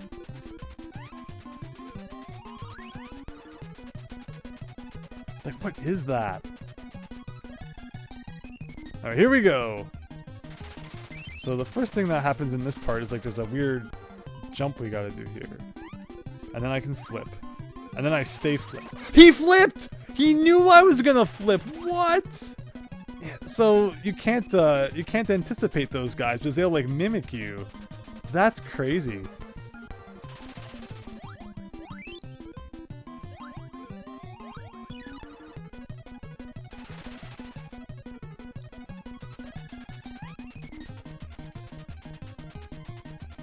Okay, so this is pretty much as far as we've made it.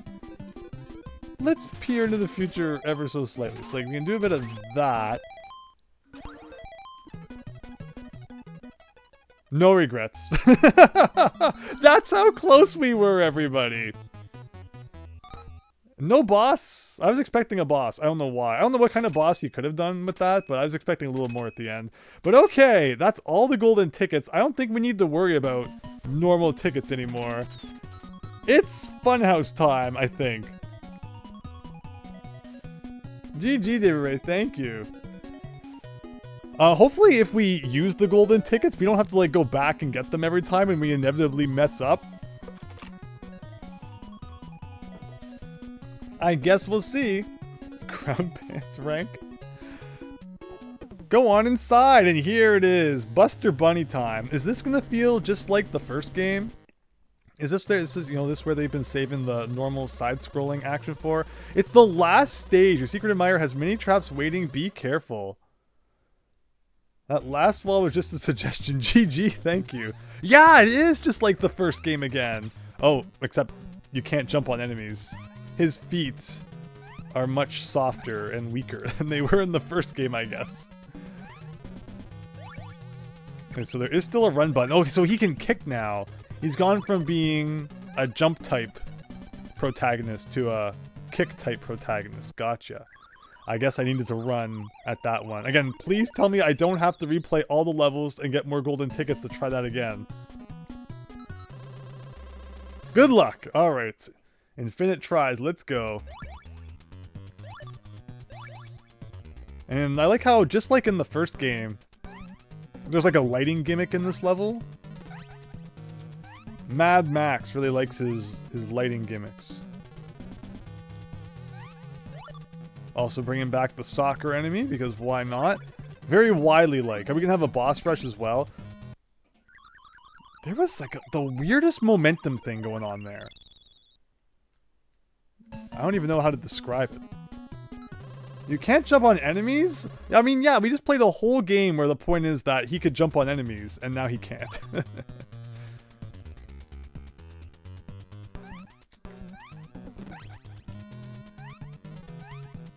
Here we go. Let's try this again.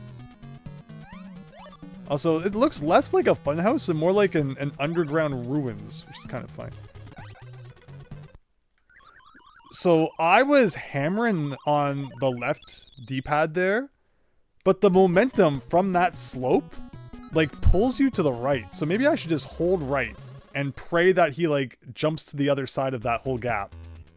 Because there's no control once you jump there, it seems.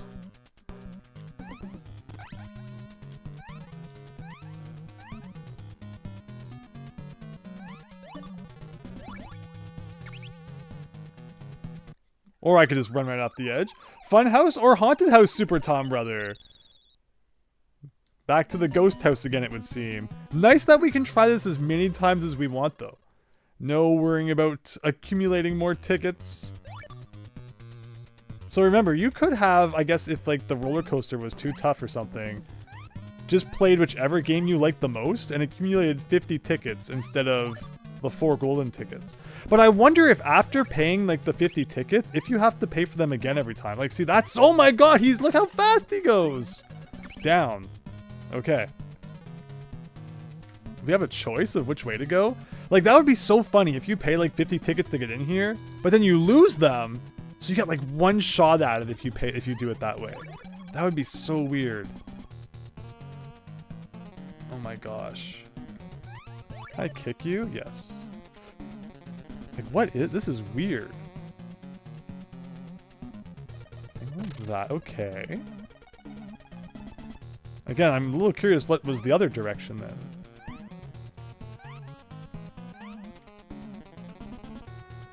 All I know is the owner of this park has a lawsuit coming. I like that.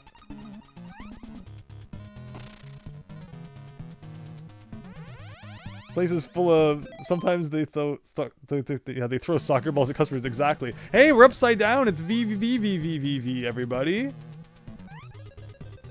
It's kind of neat to see. Or like Metal Storm on the NES.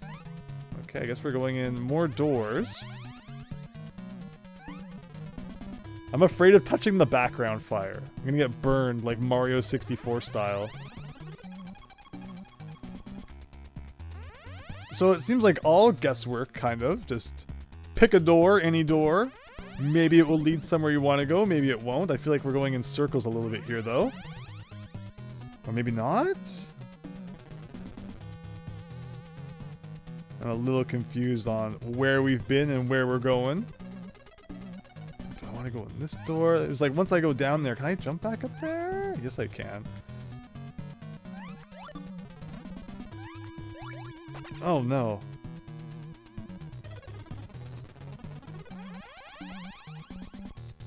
Okay, we're right side up again. You've seen how fast you run in this game, so I'm kind of scared to run at all. So I feel like you're just setting yourself up to bump into something you don't want to. There's the soccer enemy. There's the soccer enemy again. There's a heart. That's like the first health power-up we've seen in this game. Have I gone backwards now? We're back to somewhere we've been, but can you slide in this game still? Kinda.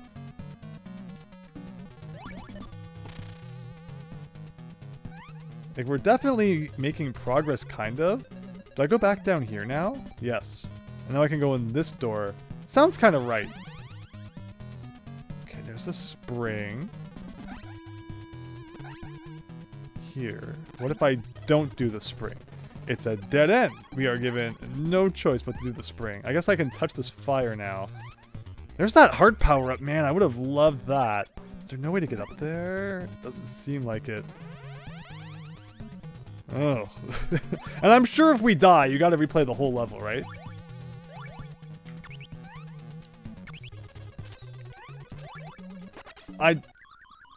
There's a weird control quirk when you're in the air. Like, there's momentum that you don't really expect.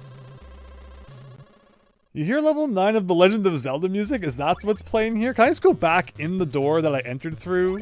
Stop and go station style, and like we instantly beat the level? Because that would be cool. But man, this is a final level that goes on. We are in it for the long haul, I guess. So look at that. That was beautiful.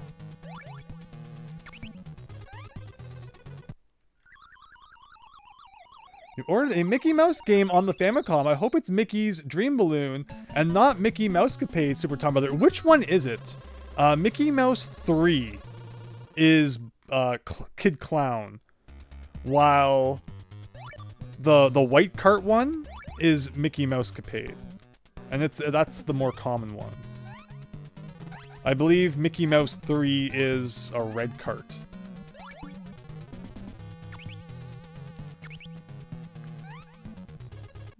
Right down the hole. Couldn't have done that better if I tried. Going in circles, right? It kind of felt like it until we did get to a room that seemed a little bit different. But man, having to replay that every time is kind of a pain. Any level in the game where the lights keep going off sucks. Yeah, Blackout Basement, probably one of the weirder levels of the original Donkey Kong Country. But of course, with the Fear Factory music, you know, it keeps you going, but... Oh, I was gonna try and jump even though it was dark. LOL, David Ray? Anyway, at least we can try as many times as we want, although I obviously don't want us to be here all night either. Well, the cart you bought is pink! Oh! That could be a good sign then, I think. Thought it was red. Maybe it was pink then. Mickey Mouse pink card. Yeah, again, the one that became Mickey Mousecapade when it was localized is white.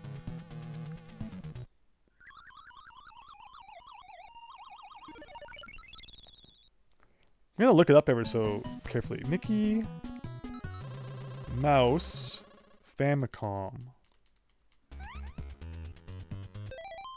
Like, if I look here... Yeah, well, the label is pink for the Mousecapade one, but the card is white.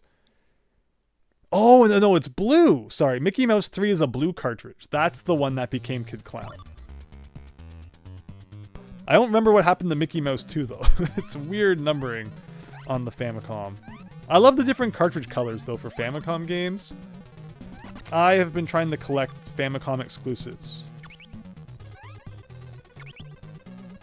in recent years, and it's a lot of fun exploring that library. So, like, you wouldn't think that there's that many unique games, but... Can I go down here? Like, is this where that heart is? Yes. And then I can go in this door. There's probably like 700 or so exclusive games on the Famicom that did not get ported to the NES or localized on the NES, which is super cool. That brings us up here. Like where? And that brings us to there. Okay.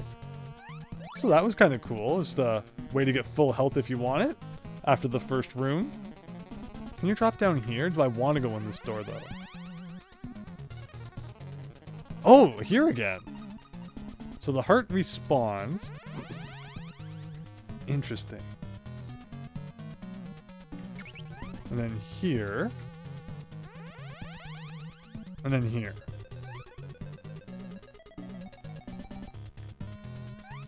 Okay. Guess you probably got Mickey Mousecapade. You'll give it to your brother as a gift later if it is. I mean, still a cool game. It's a nice looking cartridge too. Oh my gosh. I was afraid he was gonna like drop on me or something.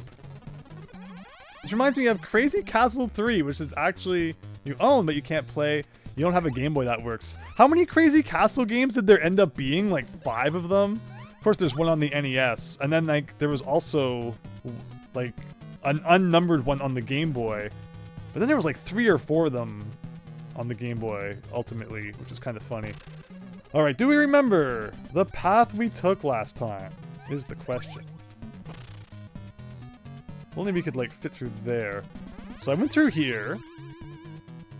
And then kind of given no choice but to go in here. And then I think I went to the far door. And then you're not really given any choice here. And then I think I went to the right again. And then this door. And then I think I went like all the way over here. Yeah, then there was this. And then this.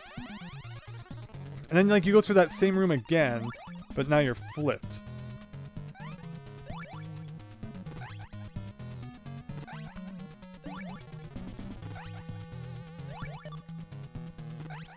Oh my god. Oh, I dodged the ball. That's awesome. And then you're here. And I go under here. It's weird because like I have to press down to slide. Even though I'm on the ceiling. And then you go through here and then here. Okay. It's not hard to get back once you know. You can remember the path you've taken to V333? Yes, exactly. Seem to have somehow gotten it figured out. Yeah, B3313's been so fun. Thanks everyone who joins for that. Ugh. This feels really bad. Why is it swinging while it's moving? Thankfully, just by not pressing anything but B... Look, it's even like stretching out! Oh my gosh. I don't like this at all. Okay. As long as I just press B and nothing else. Well, didn't save us there. Right, we're getting closer again. Hopefully, like, we're almost at the end of this. We got baseballs coming at us now. It's all the different, charging chucks are after us today, it seems. Okay. Who? What? Oh, not again. It's just... And how much do you want to bet if she gets us, we gotta play the whole level again, right? Do I just make like a big jump for it? Oh my gosh. Oh! Okay. Oh. Okay, well, she didn't seem to do anything, so hooray. Oh my gosh. Now we got like a mouth closing in on us. Getting kind of weird. I don't know when to, like, can I kick the mouth? I don't like there's like hardly any opening to get through this. Okay. Should I go over this one? No.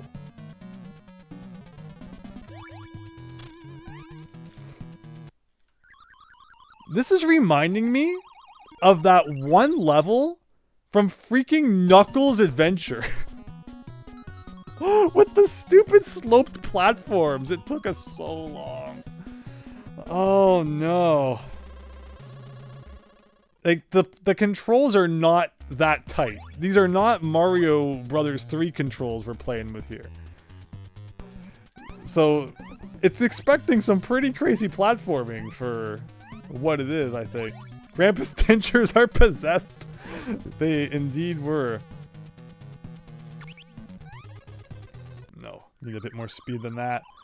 Well, if we're gonna die, I guess make it at the beginning of the level. That's crazy. Like, I could even understand if, like, you know, falling down, you lost 1 HP or something and got the try from the door, but to just destroy you outright. Punishing. Very punishing. The maze portion, though, is just, like, going through the paces. It's not tough now that we know.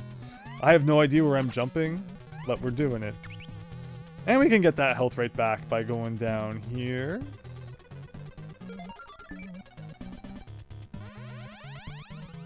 Yeah, thankfully she doesn't take your golden tickets. Like, what was the point of her? She didn't do anything. I guess we'll give the game credit where it's due. They made her less of a threat than she was in the first game. Yeah, exactly. You know, if she was to be on par with how unforgiving the first game was, she would take your golden tickets or something. That would be terrible. But alright, back through the doors again. Can I cheat up here? That's interesting. I feel like I could kind of make this jump. Ooh. Shortcut to the end? I don't know, where is it? Actually, that is a bit of a shortcut, because now I'm here. Well, I don't like that, but that is a cool shortcut that we can take. And then that brings me right to here. Okay, so that cuts like a couple seconds off. Notify the Tiny Toons 2 speedrunning community. I have found the ultimate trick for them. All 3 of them will be thrilled, I'm sure. I'm sure they know that already. But okay, here we go.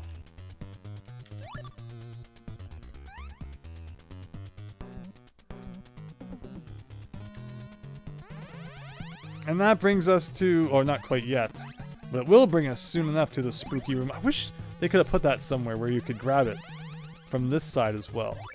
We have this weird room. Or at least, you don't gotta do too much, it's all about pressing B at the right time. Someone's gotta make a Game Genie code so she can steal the golden tickets? No, we don't need to make it any more difficult than it is. It's fine just the way it is. What is falling from the ceiling there? That, like, never really has a chance to appear fully? I messed up that kick the last time, too. And landed on him. Again, the fact that in the first game was all about jumping on enemies, and now he just, like, can't even look at the enemy without taking damage is kind of funny. The baseballs are coming, but it's okay. Was there a health pickup somewhere? Because it'd be great if there was another one. Oh yeah, there is one up here. Yeah. Oh, it only gave us 1 heart, though. Can we fix that? Again, the fact that she doesn't seem to have done anything. Oh, I can't go back to the door. Oh, I can go back to the door. Because I want the heart power up to respawn. Like, what is she taking exactly, I wonder?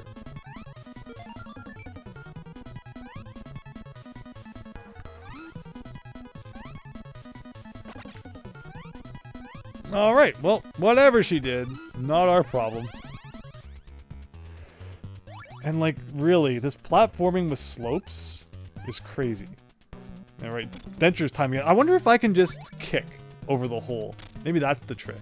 I don't have to jump at all. I just like do that. That makes a little more sense. Okay, that's cool. But like this is terrible. And the trick is not to even run. Just, what is this? Oh my gosh, no. Come on.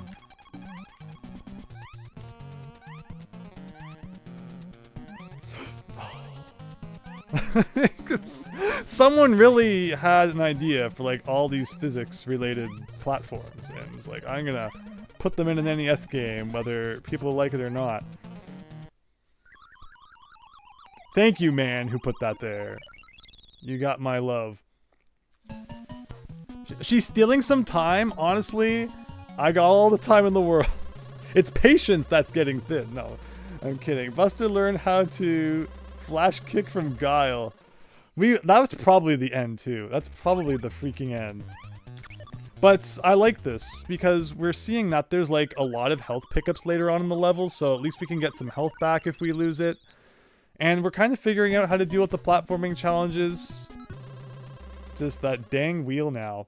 Exactly, Chance. I was gonna make a Reznor comment. Yes. And it, but then, like, you know, the way that it worked, it was more like something out of Wario Land 4 has those. Gonster! Thank you. Did I thank Daniel? Daniel subscribed as well? I may have been having a moment when you subscribed, so if I missed you. Oh, maybe that's why there's two. Stream Elements was just napping, I guess. But thank you guys.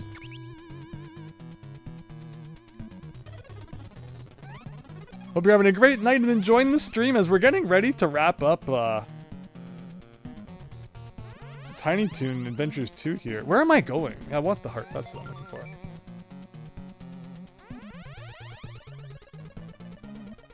We're still on pace to beat it quicker than we beat the first game. They seem like they're going to be innocent enough games, but they have a bit of a bite to them. They really do. And of course, there's always, you know, me battling against myself. And my own silly moments, which should have been avoided.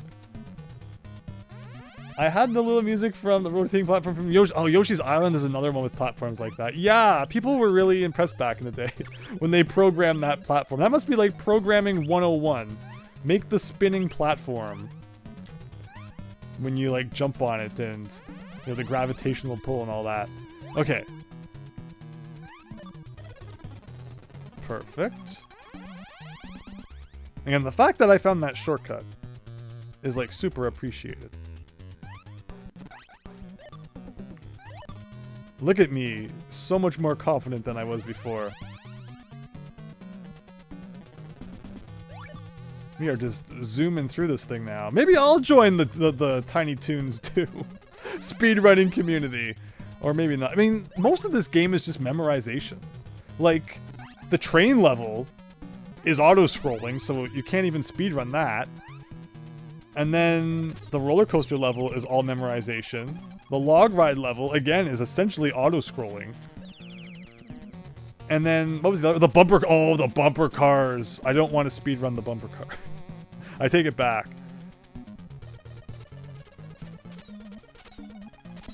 Alright, I'm just not going to do anything I don't have to do. Oh, that's the one that always hurts me. But it's okay, because there's a health pickup coming up in the next room. And yeah, like, that girl can take as much of our time as she wants.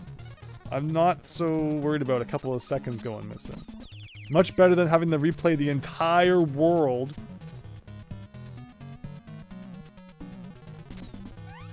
Okay.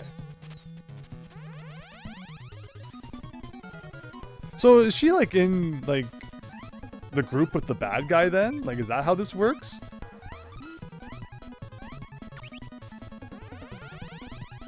So once again here. So remember, don't run. It's all about flipping. There we go. Perfect. Again, there's like a momentum thing that pulls you forward, even if you don't want to go forward sometimes.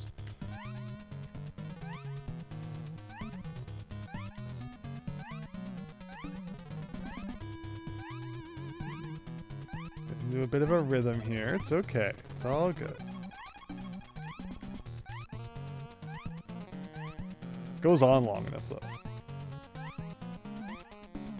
Oh my god, it still spins. I was hoping it would like stop spinning when it got to the end. No.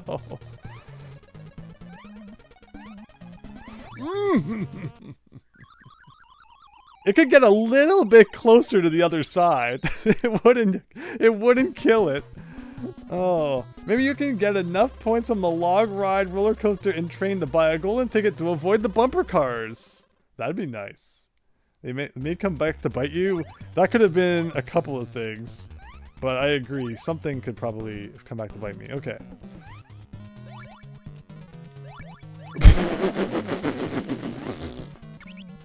Sure. I don't even need to go get the health because I'm so pro now. Ah, so that darn like pinwheel platform again. It doesn't take you all the way to the other side. You still need to do a very scary jump from the platform to dry land, which is kind of annoying. Now, once you understand that like the kick is almost like a double jump, like you're laughing. Andrew knows the first bit so well he can do it blindfolded now? Absolutely. Again, it's like just normal platforming, but once you start introducing jank platforms and all that, that's when things get scary.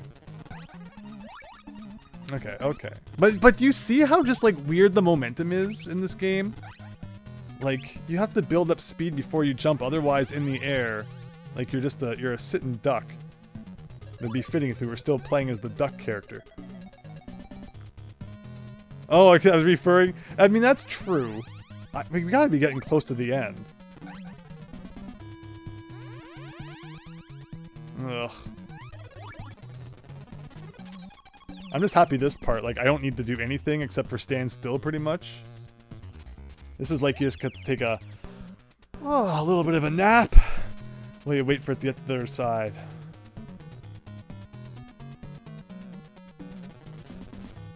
Read the chat a little bit. So what's everyone's favorite amusement park ride? After all said and done, we talked a bit about like each one, but like, oh no. When you go to the amusement park, what are you riding? Like, what is the thing you're most excited to get to? Like I said, for me, I like the big roller coasters. That's what I'm at the amusement park for. Bigger the better. Faster the better, all that stuff. How much time is she taking off anyway? Like 10 seconds? Yeah, like woohoo.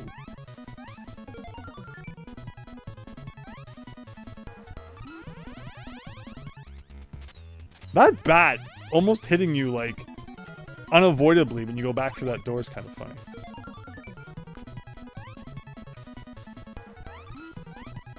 Okay. So these teeth that come down almost give me Mario / Wario's castle vibes in Mario Land 2. I don't know why. Like, there's the big fists that punch you in that level. I don't think there's big teeth, though.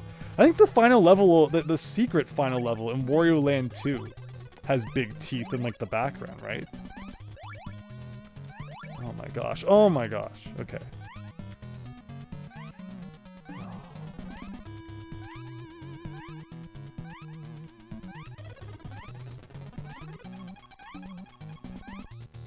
So what's the strat? Like, I really don't know what I should do when I get to the other side. Like, see how far away we still are? Okay. More teeth. Ugh. More slopes.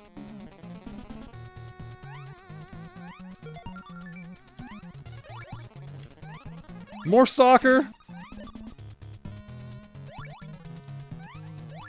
More doors. More spaceships. Wait, spaceship or blimp. Oh, well, oh. Like, what is happening? I have to chase him? Okay.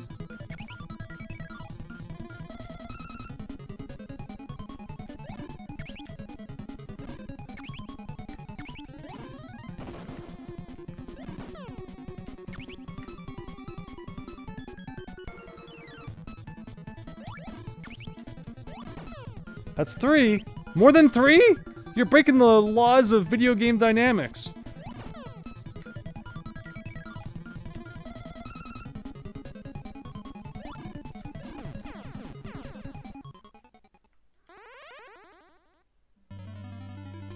Is that it, or is there more? I'm not... The music's kind of happy, but, like, I can still control.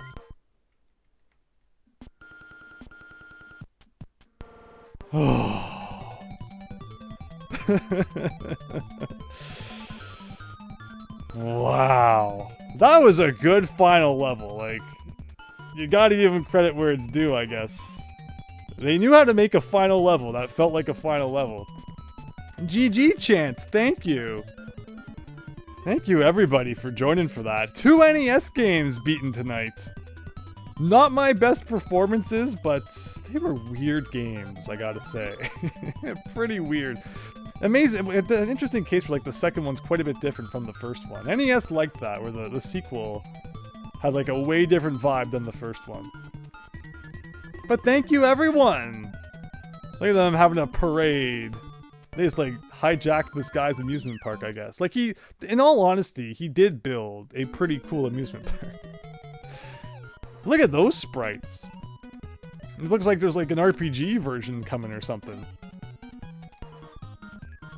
But yeah, considering they're from Konami, I can understand why they're not like Konami games you hear people raving all that much about. Because again, they're kind of weird. Now that I understand more about how they work, I feel like I could probably do better if I were to play them again, especially the first one. It's kind of not my best day, but thanks everyone for sticking with it. Hope you had fun at the very least. Hope you have great weekends, everyone. You probably won't see me again till Tuesday, but of course there's going to be shorts and all that every day, and thanks again for checking out the Metroid video today. Thank you, David Ray. Presented by Konami! Again, like, I love the sprites that looks like there should be like an RPG. I wonder if at one point you were supposed to walk around more of an overworld, because in Adventures in the Magic Kingdom, you do walk around an overworld map. So maybe they were intended to have something like that here too, but then they didn't. So it was brought up in the chat, and you know, we haven't even been streaming for 4 hours yet.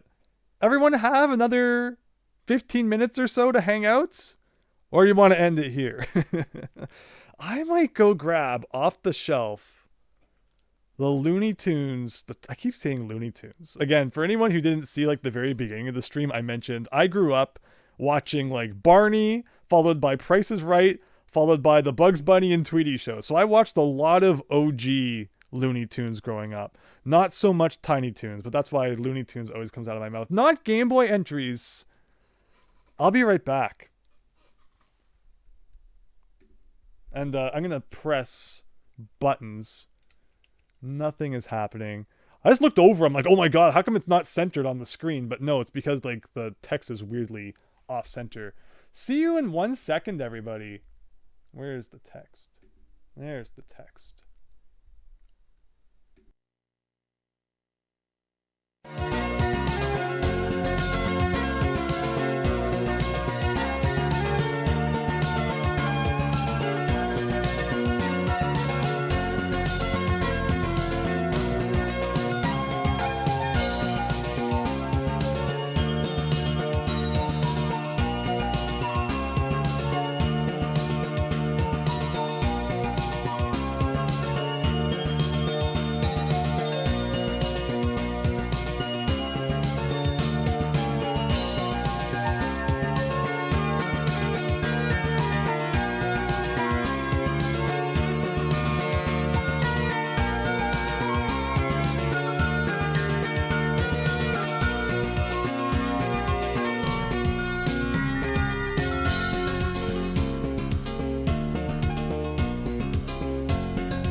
All right, everyone, that was not a very long break there.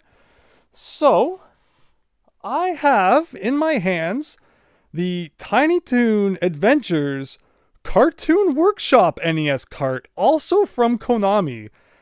I played this back when I first got it, and it's not really a game, but I guess we'll throw it in here for bonus content. Again, means a lot, everyone joining tonight. Hope you've had fun, and yeah, we'll wrap up with this. So, once again, nothing is doing anything on the controller. I'm gonna turn off the game and swap it out.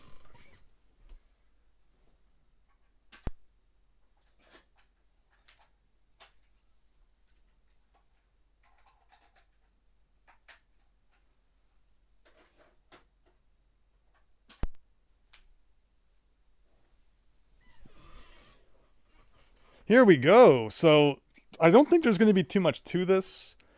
So, like, there never would have been a dedicated stream for this. But since the other games wrapped up, I don't want to say, like, without incident, because they could have been smoother. So this one's 1992. There you go. Tiny Toon Adventures Cartoon Workshop, again from Konami. Hopefully, you've got audio, you've got mic. I remember to unmute all that. So, I think this is like an example of the kind of thing you can do. Like, you just place like some elements on the screen and you can kind of move them around. So if you didn't have Mario Paint, this was like the next best thing. Now, what year did the Super Nintendo mouse come out? This probably predates that. I mean, I'm never going to be able to make something as nice as this, so just enjoy it while you see it on the title screen for now, on the demo. But essentially, yeah, that's what we're doing here. You can make things that look like that if you have artistic ability. The end. But okay, let's jump in and see what we can do on our own. So you choose a character. You choose a pose. So she can be walking. She can be supersonicing. She can be sending love letters. She can be eating the love letter. She can be inhaling the love letter. She can be bathing in the love letter.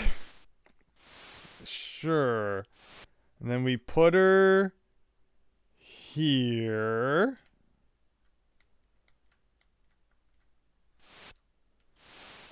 Okay. And then you can change the direction. Oh, but okay, so pressing B got rid of her. So put her here. And then, okay, then what? So then, if we press A, I think we're just watching it now.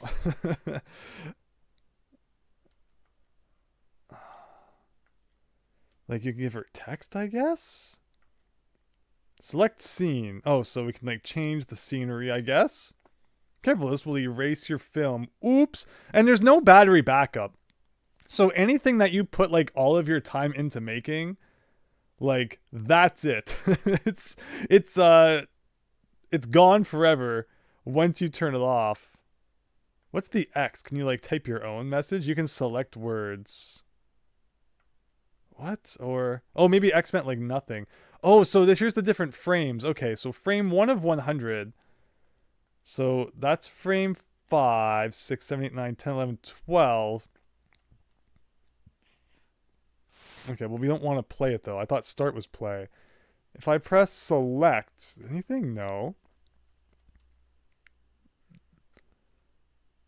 It's a little finicky. But, like, okay, so B...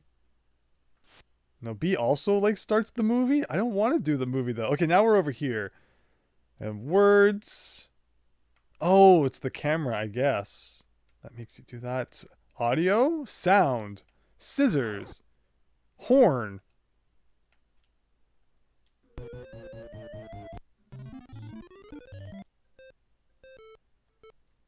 Sure. So yeah, this is a game. Good thing there is YouTube. The masterworks will be out there forever. Exactly. Now you can just record it. I wonder if there's a community for this or not. So again, this isn't really a game that you can beat, so it's like this is now a 3-in-1 NES game video. Really clearing them fast here. But yeah, This is what you do. You put, like, can I put more characters down? Oh my god. I don't have the manual for this one. I don't have this one in the box, so I'd have to look up the manual. But yeah, this is one where you should definitely read the manual first. Can I put more characters? Who the heck is that? Or is that the... Oh, that's the cat we were playing as before. Props! So what props do we get? We get splash effect, Tiny Toons, rain, cloud, to probably go with the rain, smoke, piranha, more piranha, dots, vertical dots.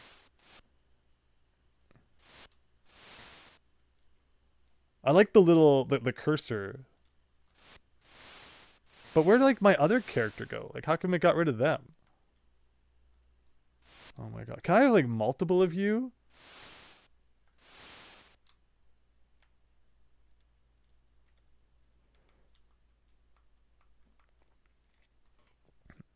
A new film. No, so no words. Start to play. Whoa, look at that! Here we go, everyone. The Lost Tiny Toon Adventures episode. Masterpiece.